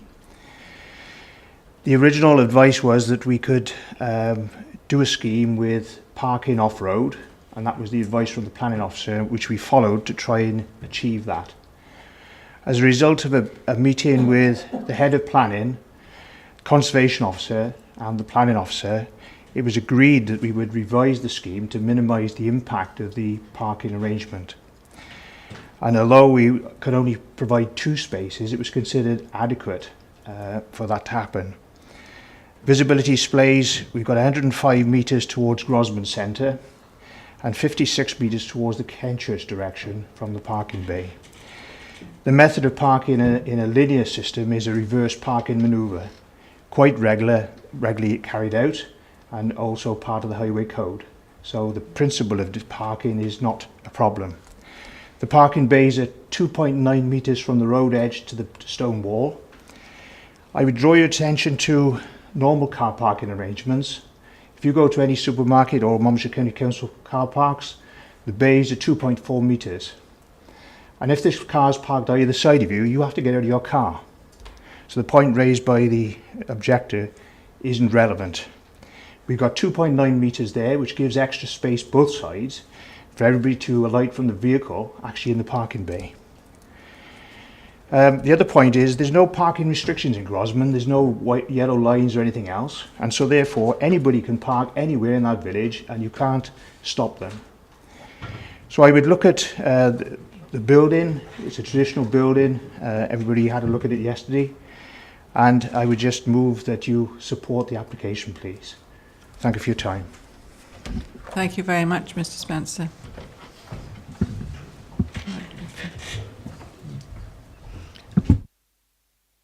You wish to comment first of all on the application? Yes, thank you, Chair. And I think the last comment by the gentleman who was representing the objectors just about resonates with me. On a different plot, I wouldn't have a problem at all with the property. I think that's absolutely fine. I am very concerned about the linear parking. I appreciate that it is a reverse manoeuvre. But to do a reverse manoeuvre, you've got to stop on that lane and then reverse into the space when there's vehicles coming round. And I still think that there would be a temptation for vehicles to stop and let passengers out because of the proximity of the wall, although I do accept the measurements that relate to that. So I think on balance, I'm worried about this on highway safety grounds. Whereas under normal circumstances I'd be happy to support it, I think that tips the balance for me. So I shan't be supporting the application. Thank you, Councillor Murphy. Councillor Jez Becker. Thanks, Chair. Yeah, I mean, the issue of egress from a property comes up in a lot of our properties that we see, and it's often just used as a sort of like also ran, oh yeah, and it's going to be a problem for the traffic. This is probably the first one I've seen that I've looked at and gone, no, that actually does look dangerous. So I think, you know, especially considering that that highways aren't happy with it as well, I think we should follow their advice really, and yeah, I would be not supporting approval. Thank you. Councillor Blakebrook. Yeah, like Jez, we don't normally get replies from highways, so obviously they are really concerned because they're put in writing. So I'm just wondering why planning isn't taking that on board. When we were out on site, I definitely saw there was huge issues because you know, the house and the parking is on the brow of a hill, going down around a corner, and it's a really narrow road and it's very busy. As say the house in itself is I haven't got a problem with, but there is definitely a serious problem with parking, and I think we need to heed our highways advice. Thank you, Councillor Blakebrook. Councillor Giles Howard. Well, I wasn't going to say anything, Madam Chair, until the last member spoke, and it's about the highways issues again, and I was going to raise the point and made a note to do so on the next application, in that I feel it puts us in a position, and well, a position that's not ideal, where we've got clear advice from highways officers who are, to be fair, professionals in their own field. Sometimes that advice isn't necessarily what we'd want to hear, but they've said that for a reason. And so for us to be able to justify going against that advice, we need a pretty strong rationale. And I don't see it. I don't have a problem with the in tandem parking, and I'm trying to recall a recent appeal decision I read where one of the reasons for refusal was that, and that wasn't considered to be material. But given the nature of the road, I mean, maybe it could be made acceptable with some traffic calming or some build outs prior to the site, that sort of thing. Who knows? But as it stands, I do think we need to think about how we present applications where there's a clear conflict between one arm of the council and another, because it doesn't make us look very good, really. And I think those issues ought to be resolved before they get as far as committee. So I don't know whether I'm going to vote against it. Otherwise, I think the site's fine, principle of development, the design of the house. If it wasn't for the parking, I wouldn't have an issue at all, and my hand would be up for it. But I don't think I can support it as it is. Thank you, Councillor. Mark wishes to comment, please. Yeah, Chair, can I just come back on that particular point? I don't think I'd agree with Councillor Howard, to be honest. As I see it, our role as planning officers are to weigh up all of the consultees' replies and come to a balanced decision, a balanced recommendation. If we waited for every single consultee to be happy, even if you take out the community from that and just look at the statutory consultees, I'm not sure that we get very far in lots of cases. So I see it as our role, and pass on to the team my view that our role is to do the project management, to make those balanced decisions, and every now and again, it is quite rare, we would go against, in our recommendation, another consultee. So we've heeded their advice. I understand the points committee are making, and it is that balance. The reason for our recommendation is trying to get a scheme with a house that works. If the parking were perpendicular to the highway, you'd end up with quite a big cuts into the hillside and a really quite significant retaining wall, which from a heritage point of view we didn't want. And I'm not sure that would really address your highway safety concerns either, with cars potentially reversing out onto the lane. So this is what we thought was a workable compromise, notwithstanding Highways comments. Completely understand the point you're making, so that's your call in terms of that decision making. Potentially it would mean that the site's not developable, but if that's the case, then c'est la vie in that sense. But I just wanted to understand that's how I see our role as planning officers, in making that balanced recommendation for you, rather than necessarily just waiting until all those consultees are happy. And sometimes that means going against them, but it is relatively rare. Thank you, Mark. Councillor Maureen Powell. Thank you, Chairman. Is there any possibility, I know, to put, if you had it coming the other way around completely, where the cart's going to go right into the back, but would there be any possibility of making it wider so that there is more room when they're off the road for people to get in and out in safety, and more room for somebody to reverse into that space? Is that a possibility or not? It wouldn't be taking as much of the bank as the length of a car, but could it be made deeper to make the safety angle better? Is it possible or not? Andrew? Well, it's obviously within members' gift if they wish to defer it for negotiation. I suppose the further we excavate back into the site, it's going back to the areas that we've negotiated away from in terms of having a high retaining wall, and how that would preserve or enhance the character of the conservation area. But if obviously, I say that's within members' gift if they feel there is something to be negotiated further. Councillor Brown and Councillor Harris. Yes, thank you, Madam Chairman. Yeah, I'm not happy about the parking arrangement, because obviously, in terms of the location, it is on that particular bend that we saw when we were out on site, and the highway objectors are quite clear in their objections, not only from the site, but also it conflicts with the adjoining property. The chances are that one they could end up colliding just with the neighbour, as opposed to any other traffic coming backwards and forwards along that lane. So I think that I certainly would like to see, presumably that I would like to see the cars come out in forward gear, and instead of being on the side, them being into the property. And even if there does have to be a cutback of the bank with a retaining wall, I mean, you could get a retaining wall that is a very nice, not a modern looking retaining wall, but something that the conservationists would be happy with.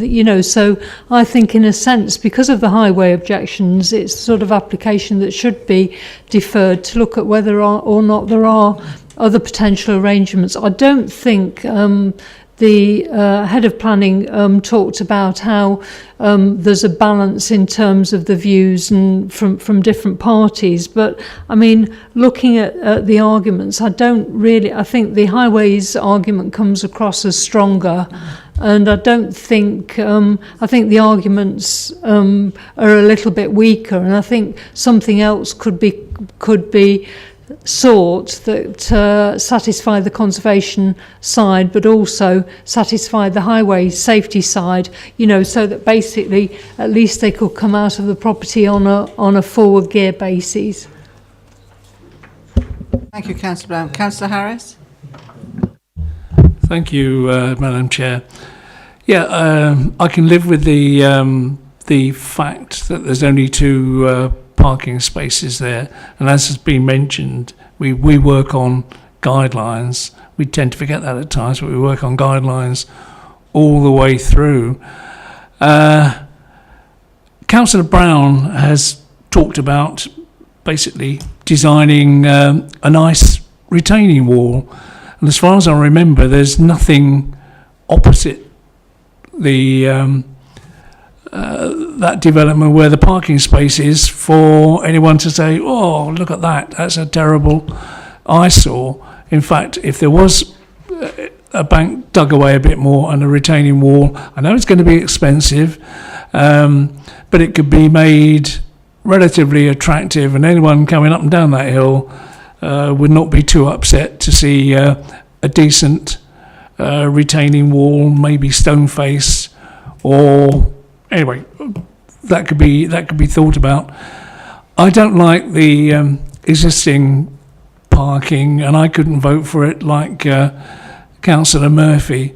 But if it was taken away and thought about a bit more, there is room on the plot for the house, and there's room on the plot for a bit more excavation. I know I say it will add to the expense, but if it makes it much safer. And I'm looking at the picture that we all had of this lorry coming up the hill, and the thought of somebody coming out of there and meeting that doesn't bear thinking about. Thank you, Madam Chair.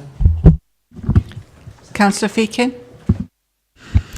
Thank you, Chair. And just to pick up on everyone's points, I didn't come on the site visit yesterday, but I know Grosmont very well and have travelled that road many, many times. And agree that the further back we could push those cars, the better it would be. If that retaining wall was pushed back 1,500 or 2 metres back, I think the compromise in safety compared to being within the conservation zone is credible. So therefore I propose that we defer this today to go back for the agents to come back to the planning officer to be negotiated on the parking. Thank you, Councillor Feakin. I have ideas of like a weeping wall that you see, where you could have not just wall, if you know what I mean, that is a little bit more softer in the environment. But there again, if you live in the countryside, you've got to have cars. There's no, really available public transport, that's very reliable. So I think that can be a problem. Councillor Murphy? Just to try and sum up what everybody's been saying, Chair, I know I said I couldn't support it, but I would if it hadn't been for the parking problem. I think the general consensus is that we'd like it to go back to see if another solution can be found, because I think everybody would have been quite happy to approve this if that hadn't been a problem. So I think it's worth it being looked at again. Perhaps at Halfway House, not so high a wall and slightly more space. I don't know. I'm not an engineer, but I think we ought to give the applicant the opportunity of coming back, or at least trying to allay our concern. Thank you, Councillor Murphy. Can I, in a moment, please. Could I just show members the original drawing that was Yes, submitted? yes, if you It'll could help, hold on a help moment, inform the please. decision. So that was the original arrangement that Conservation or Heritage weren't so happy about. So that would have shown a parking area in here for 3 cars, because it's 3-bedroom, and then they'd be able to turn and come out in a forward gear. But obviously there's a big engineered amount of excavation into the bank, and that would have resulted in a retaining wall of about, I think, 5 metres, 5 metres high. So it's a balance, isn't it? If members think that's an acceptable alternative, they could think about deferring it, perhaps. Yeah, well, we're not dealing with actually that diagram that you've got there now today, No, but I'm Phil, saying that's what the we resulting could play option with. would be. Yes, really. Councillor Murphy. Yeah, I appreciate, Chair, that the Conservation officers didn't like the high wall, but personally, I think that is a much safer thing. And it, yes, it's a high wall, but it's not in a position where it should affect too many people. Yeah, I'm going to propose that we defer it and give the opportunity of coming back with a better solution. I'll only just take quick comments now because Councillor Feakin did propose deferral. So, Councillor Breaker, very quickly, all of you very quickly now, because I think it's going to go for deferral. So I don't think there's much point really in discussing a lot of it now today.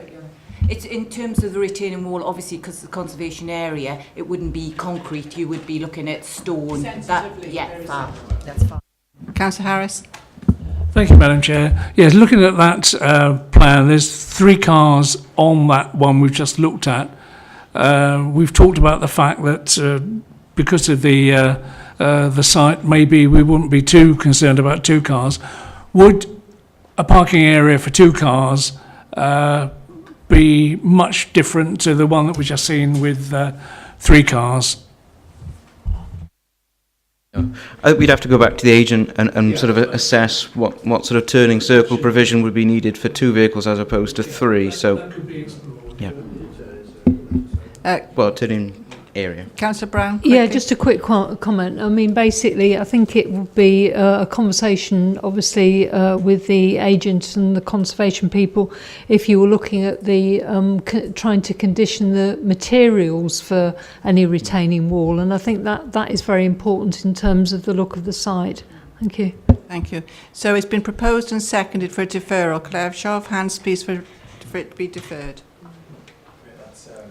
Right. That's 12 votes for Councillor Clark's going to abstain. It's going to be deferred. Yes, thank you very much indeed. Thank you, members, for that. We now go to yes, Abergavenny now on, that is 01203 Sunnybank, Abergavenny. Okay, it is again. Thank you, Madam Chair. So this is the site. Some of the members will have seen yesterday. It was considerably more overgrown when we saw it yesterday. So this is a full application for a single 1-bed dwelling. So at present there is an overgrown at the moment single garage, approximately 3.5 metres high. So if we just skip through, so that's the garage that is, say, pretty much obscured now from view. So that's the view from the site back down towards the junction with Merthyr Road. And you can see just about edged in red there. So it's quite a small plot, edged in red. And if we come onto the plan, so that's the existing shed. So that's the layout. And that's the dwelling. So it's a single 1-bed, 2-storey dwelling. Would be finished with brick, vertical oak boarding, and a natural roof slate. Maybe you'll notice that there's no off-street parking provision. proposed within the application. And in terms of the consultation responses we've received, both the Town Council and Council's Highways Engineers have objected on this basis that it doesn't meet the adopted supplementary guidance on parking spaces. And that's also been picked up by neighbour consultations as well. But in terms of the considerations, yes, it is a small plot, but we think it provides a fairly innovative way of providing a small dwelling. It's a standalone building. The applicant has decided not to try and follow the traditional established form of materials there. They've gone with a very simple palette, and it's felt that the development would preserve or enhance the conservation area.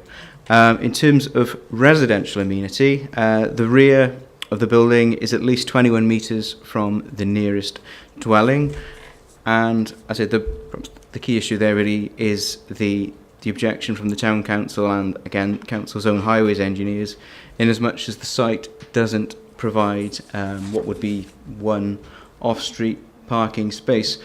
In terms of our balanced view on that, obviously it was previously used as a sort of a commercial garage, which would have involved vehicle movements in and out of the site. There would have been cars, deliveries using the frontage of that site, parked for, in different lengths of time.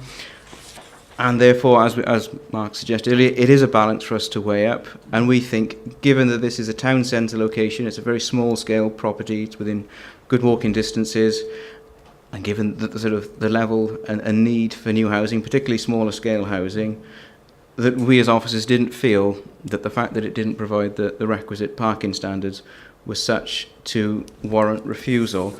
I would just point out to members, the ward member for the area, Councillor Sheila Woodhouse, not able to attend today. She has asked to provide her comments. If I just read those verbatim, it's, could I ask members of the Planning Committee to give serious consideration to the fact that the previous application was objected to by MCC Highways on the grounds of insufficient off-street parking. Given the very high level of on-street parking in this area, including residents from adjoining streets and the very busy Merthyr Road, nothing has changed. In fact, daily more and more parking difficulties are experienced in this highly populated residential area. Therefore, Councillor Woodhouse would not support the application. But again, it's felt on balance, it's in a sustainable location. There is, because of the limitations of the site, it would be difficult to provide an on-street parking solution, off-street parking solution, sorry. So for the reasons and conditions set out in the officer report, it is felt on balance that it's put to members with a recommendation to approve. Thank you for that, Andrew. I will take Abergavenny members first, please. Councillor Maureen Powell, then Giles Howard. Thank you. Yes, thank you very much. It is a difficulty, but none of those houses there have any, majority of them haven't got off-street parking, so it's just a fact of life that you park where you can, where there's a space.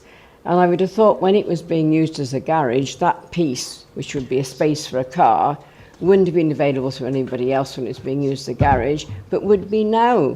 So I think that you've got to accept that when you're in a town. There's an awful lot of streets in Abergavenny where there is no parking, that not far away. You've got Park Street and St Helens Road, terraced houses with no parking at all, so everybody has to take potluck. So I don't think we should turn it down because you can't guarantee a parking space.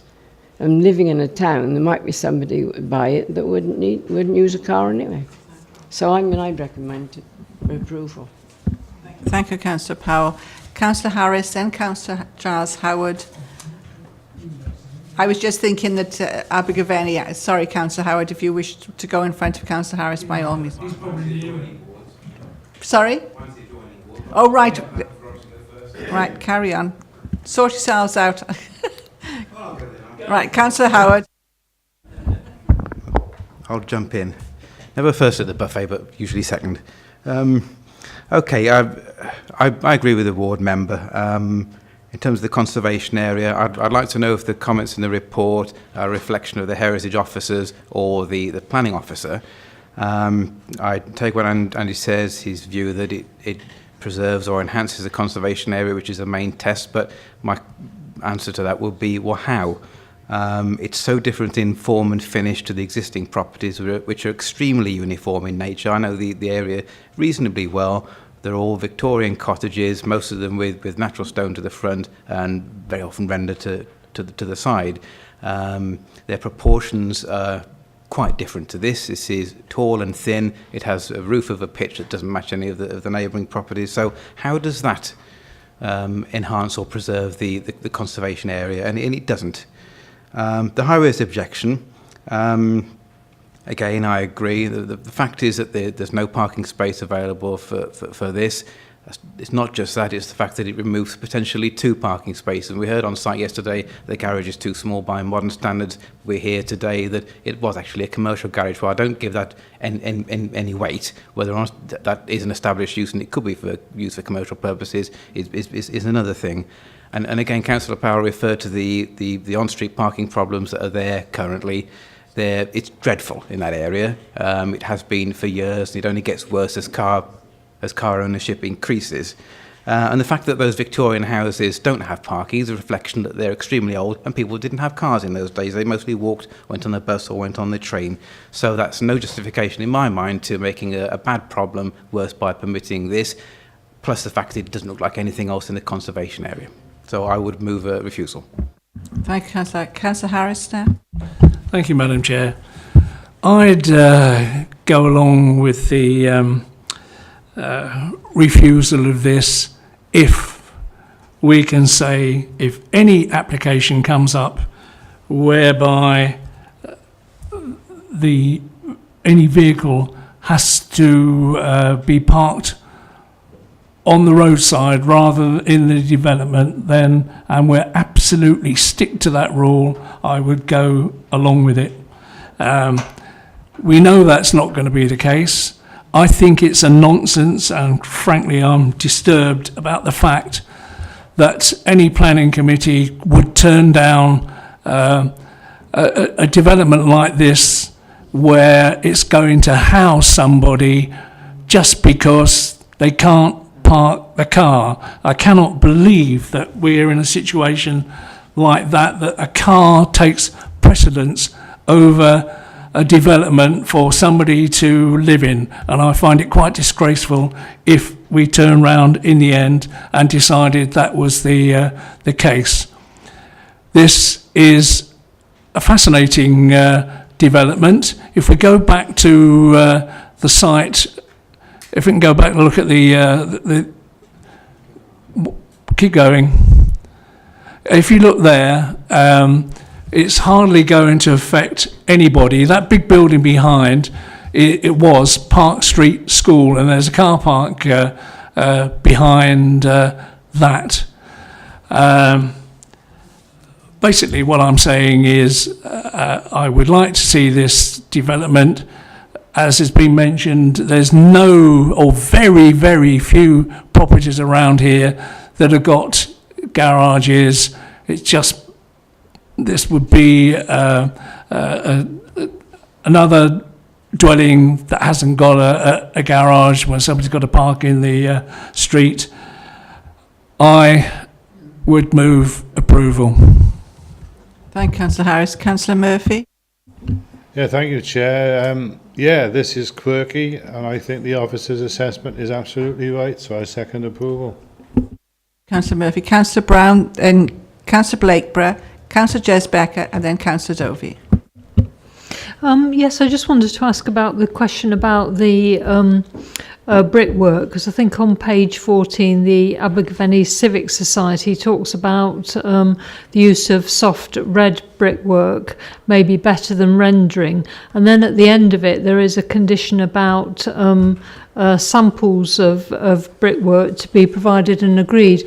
I just wondered, is it actually going to be brickwork rather than rendering? Because you can get some horrendous examples of soft rendering sometimes looks okay, but some of this hard rendering can look absolutely awful. So in terms of visual amenity, I just wondered what had been suggested particularly as this is a conservation area, because I'm talking about one of the conditions at the end of the report.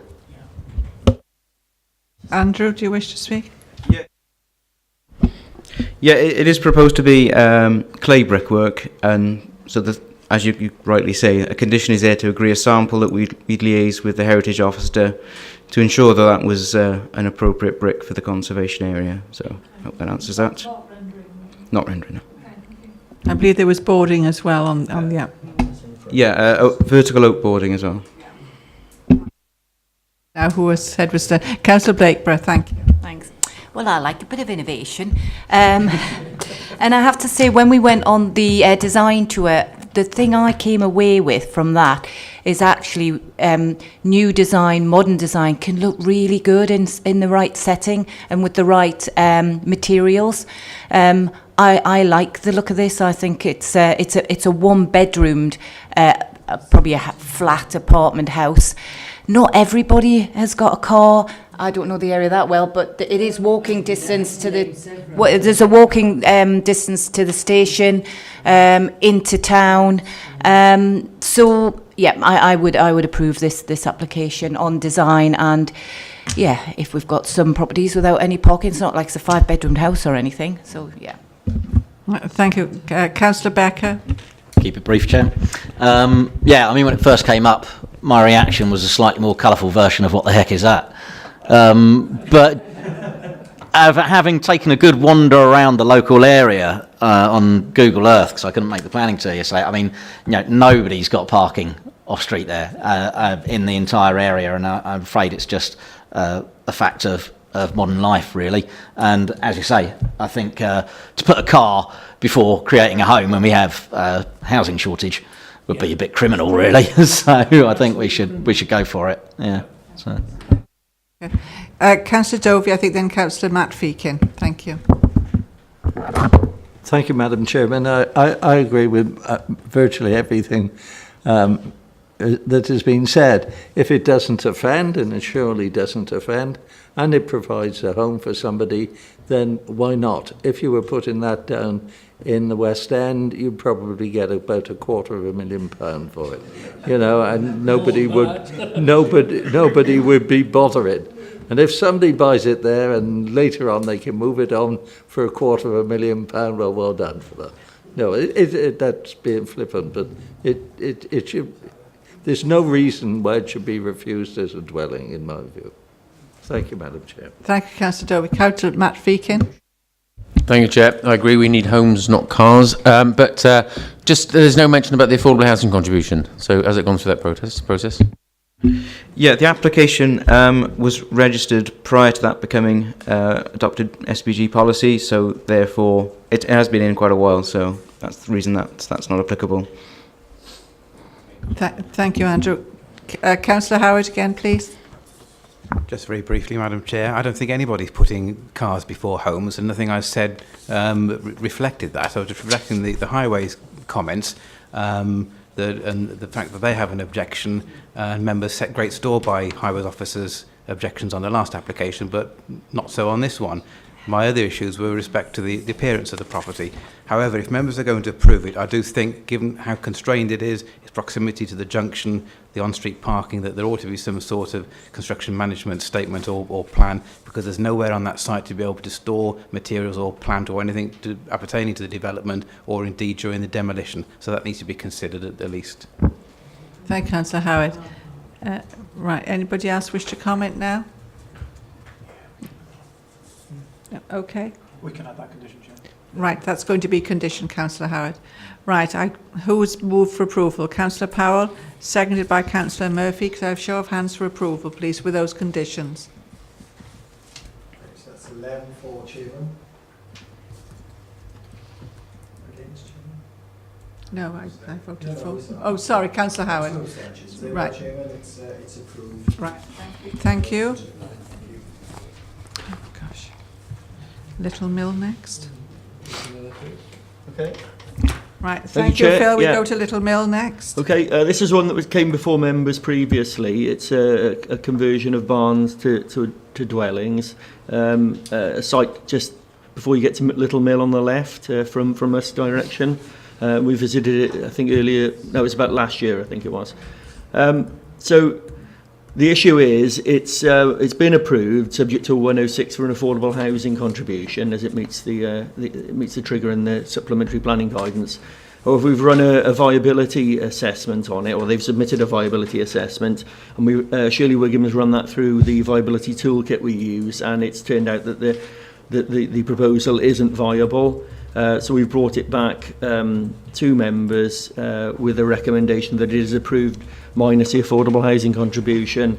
What we're finding, increasingly on small barn conversion schemes, they're not proving to be economically viable, including the affordable housing contribution. So it's something we'll have to look at in the future, I think, in terms of the scope of the SPG. But in this instance, I think it's clear, and our expert has run it, and Shirley Wigham is satisfied that it's not economically viable. So we'd recommend approval of this particular proposal, whilst obviously continuing to scrutinise other schemes, particularly new builds. So that's it. Thank you, Phil. I dare say most of us were there at the last time. You can't really see it from the main road, can you, Phil? You've got to go up a long drive. Track, yes. Is it permissible for the local councillor to comment on this as it's already got approval? Yeah. As far as, you know... Sorry, I'm taking over Rob's job. I believe it's Councillor Smith's. Chair, unless Rob thinks otherwise, it's an application before committee for consideration afresh, so I think that's entirely appropriate. That would be certainly the way I would view it, Chairman, is treat this as a new application, and and then take representations. It isn't my responsibility. Oh, right. Thought it was. Right, thank you very much, Councillor Smith, for clarity. I believe Councillor Feakin wishes to speak first, and I'll have Councillor Murphy, then Councillor Harris. Thank you. I'd move to accept the officer's recommendation to approve. We've looked at it before, and it's only the Section 106 agreement which has changed since then, and I understand fully why that has changed. So yeah, I'd move the officer's recommendation. Thank you. Anybody else wish to comment? Councillor Murphy, then Councillor Howard. Just to say that Shirley's very rigorous in her assessments. If that's the conclusion that she's come to, then I'll second the proposal to approve. Councillor Murphy.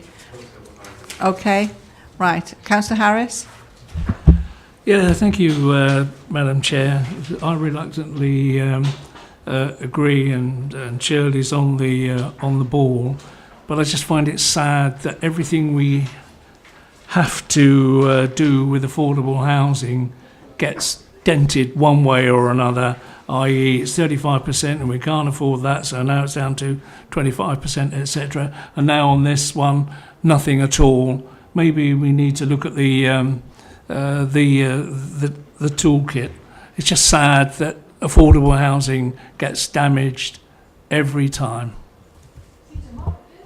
Councillor Harris. Councillor Becker. Yeah, it's just to second that. It's a general point, really. Viability studies. I think that I'm sure she is very diligent in applying the toolkit. Doesn't mean it's the right toolkit. Doesn't mean we've got the right policy in making sure that the surveys that go ahead before somebody tries to purchase a piece of land or do planning are the right kind of surveys which would stop them from being able to haggle their way out of their affordable housing contribution later on. I think that maybe it's something we should be looking at in the LDP, really. So, yeah, it's just a general comment on that sort. So. Councillor Becker. Mark, do you wish to comment? Yeah, Chair, I don't think the issue is the toolkit. I think it's around barn conversions as a topic. The build costs per square metre are particularly high for conversions, and barn conversions even higher again. So Shirley does go through them very rigorously, as you know. We did say in a previous meeting, probably about 3 meetings ago, we'll have some kind of seminar looking at viability studies. So I haven't forgotten. We just need to work out how we're best doing that. I think it'll be a combination of myself, Shirley, and probably the District Valuation Officer, if they're happy coming along. Thank you. Maybe we will pencil it in now after the August holidays, those who are lucky enough to go away on holiday, and perhaps have some sort of seminar in the morning of a planning committee so that most members could be available to sit in on that. Right, it's been moved for approval and seconded, I believe. You must approval. Who was seconding? Councillor Murphy. Oh, the other way around, that's right. Show of hands for approval, please. And one abstention. 12, 4 and 1 abstention, Yeah. so it's approved, Chair. Right, thank you. We'll now take the next application. There's 3 in a block as we visited yesterday, so with members' approval, we'll do the 3 in one block. Is that all agreeable? Yeah. Right, thank you. Right, Andrew, thank you. Okay, thank you, Madam Chair. So, yes, this is a existing established agricultural farm in Chemist Commander. It's approximately 80 hectares of pasture land, and as members from yesterday visited will know, there's already several large existing modern agricultural buildings on the site. It's worth perhaps just pointing out at the start, the reason why this is before members today, it's due to the agent of the applicant being a relative of one of the members of the planning team. So in terms of the proposal, there's 3 separate applications for 3 agricultural buildings, all to house farm animals. The 3 buildings would be sited to the southwest of the very end building, you can see there. They would all be grouped together. Each building would be the same height of 7.8 metres. They'd be open-fronted, open-sided buildings with galvanised steel sides and a fibre cement roof. So in terms of our consideration, there was one objection to one of the applications. The concern raised by the resident was issues of odour and the expansion and increase in size of the farming enterprise. It's worth noting that the resident in question, that property, is in excess of 100 metres away, and there are, as you can see from the plans, a number. This would actually be the building furthest away from them. So it's felt that there's no additional harm created to residential amenity. The buildings themselves are of similar height to those well established on the site. They are still within the established group. They're not splintered off. And very sort of briefly, for those reasons, there's not considered to be additional landscape harm and no additional adverse impact on local residential amenity. So it's a rather brief one, but for those reasons, it's presented to members today to approve. Thank you, Andrew. Councillor Becker, please. Can I just move to approve, because I think that there's nothing wrong with this. Councillor Becker. Anybody else? Councillor Feakin? Right, thank you. Anybody else wish to comment contrary to what? Right, it's been moved. Councillor Dovey? Just one thing, Madam Chairman. I thought what was very helpful yesterday was the farmer who's responsible for this development. He took the time and trouble to explain the process and how this was needed, the farming process, if you like, not the building process.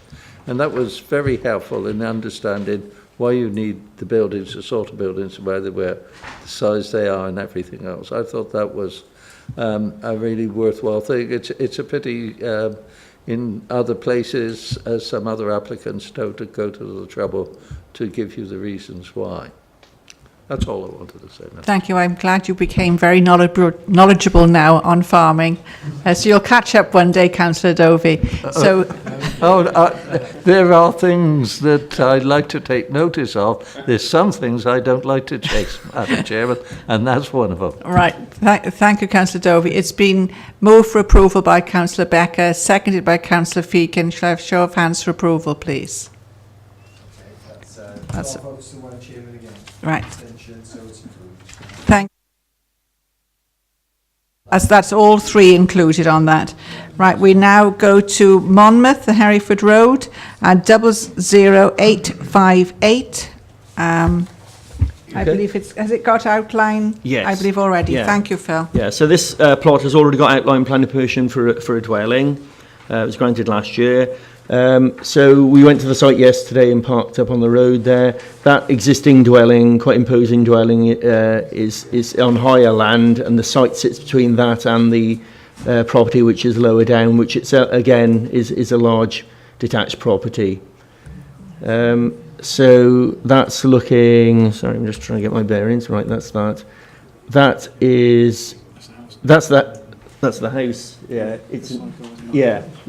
That's the house it's going to be next to, and that's the access off the main road.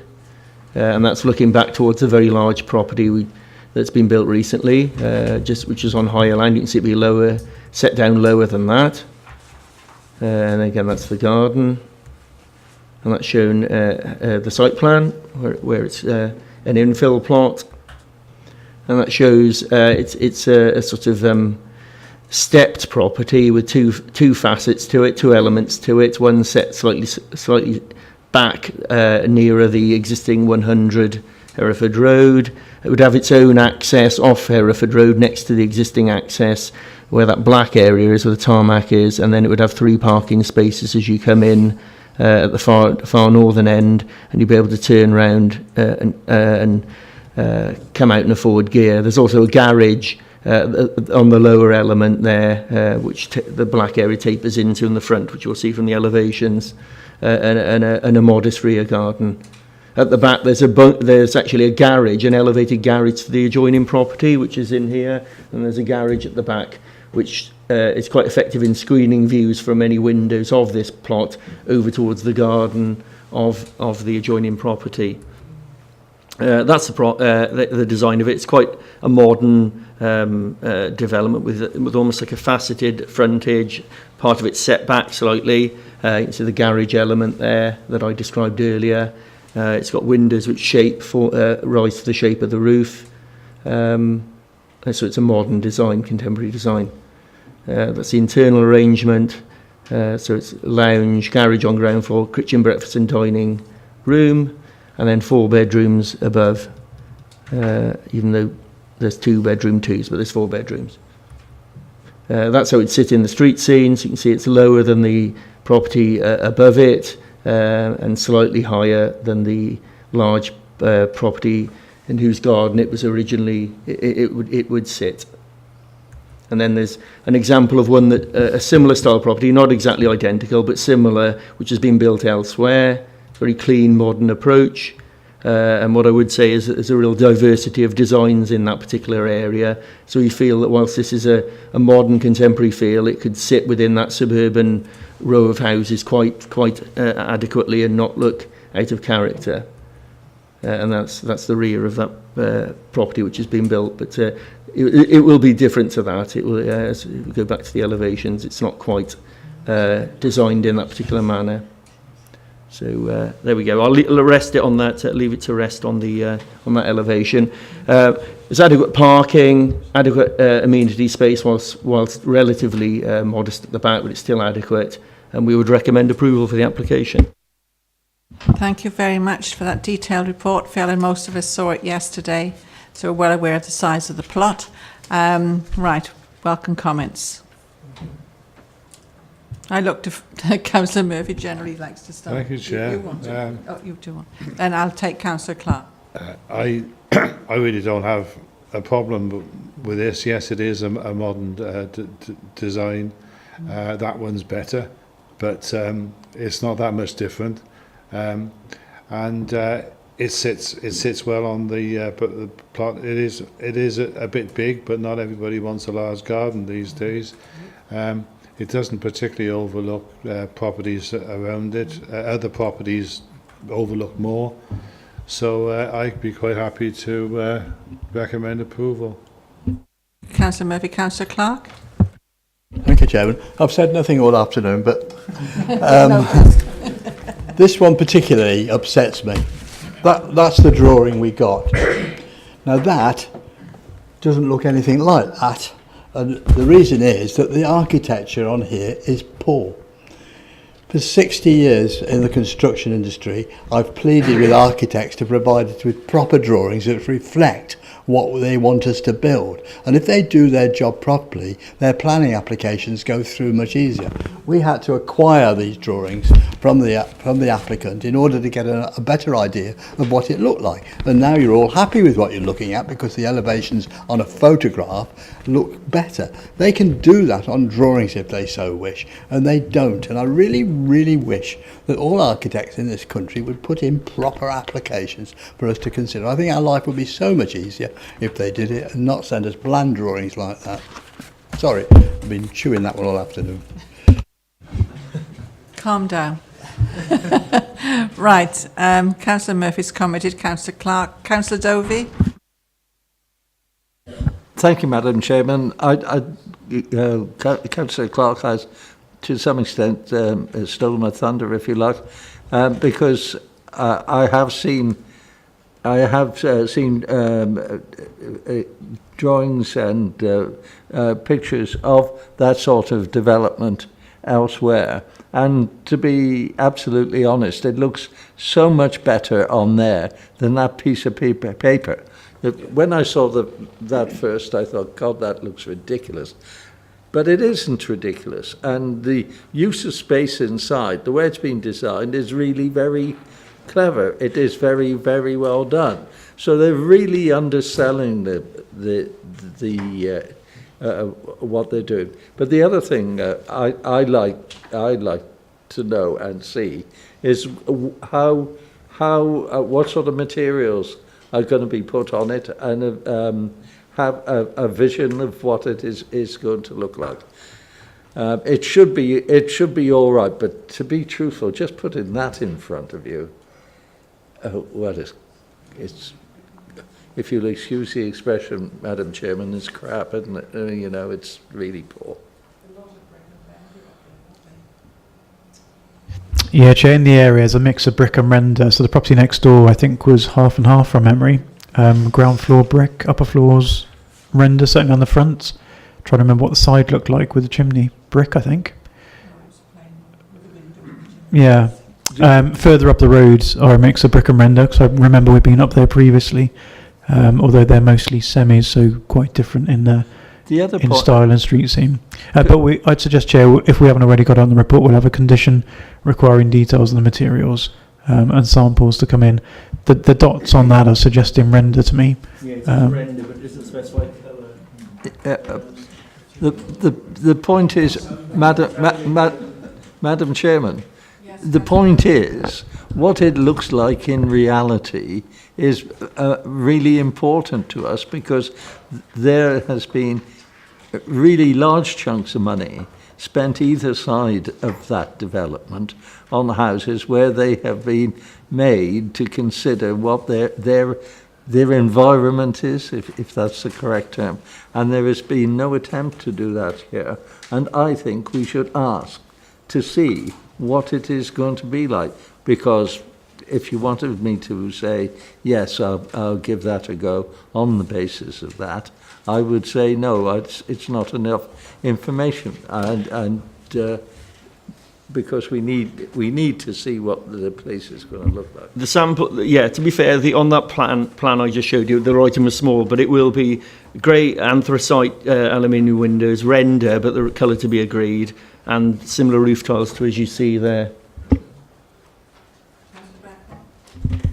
Just to say, I mean, you know, Yeah, but we can't see it. You've just told me anthracite coloured grey windows. Yeah, but I want to see what it looks like when it's up there. You know. Let them build it, and we'll knock it down. You'll be in. Don't pull my chain, Phil. Sorry. Just to say that, you know, while it may be a deplorable level of laziness in terms of the architect, architectural visualisation is a distinct trade and not actually required as part of the planning process. So, while I agree it's a shame, it's deplorable, but it's not a requirement. So, I mean, I don't know why we're getting our knickers in it. So.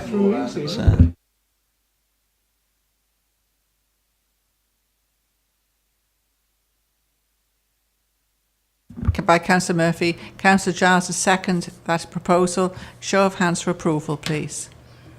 With a condition on With the sample. conditions, yes, yes, definitely. Okay, so that's 11 for the application and 2 abstentions, Chairman. Right, thank you, thank you. Right, that's the end of the applications as of today that are in front of us. We now have, I don't know if you've all read the design tour comments. Do you wish to give us any feedback on the design tour? Any comments, please? Most welcome.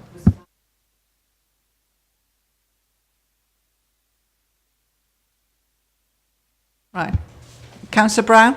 Yeah, I think it was very good to go around and look at the different types of properties. I think looking particularly at the Taylor Wimpey properties, the rendering there, the coarse rendering, makes it obvious that it's useful if we do have more conditions in planning about the quality of the materials and the type of materials that are being used, because that does make a difference to the look of the new buildings.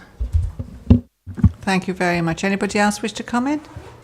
No, just hope that we shall do one now again in the autumn, and look forward to a good attendance for that, but I'm sure they will. Mark, wish to comment on the appeals? Yeah, Chair, really briefly on design tour. One suggestion is there's a couple of sites out of county that we might go to next time.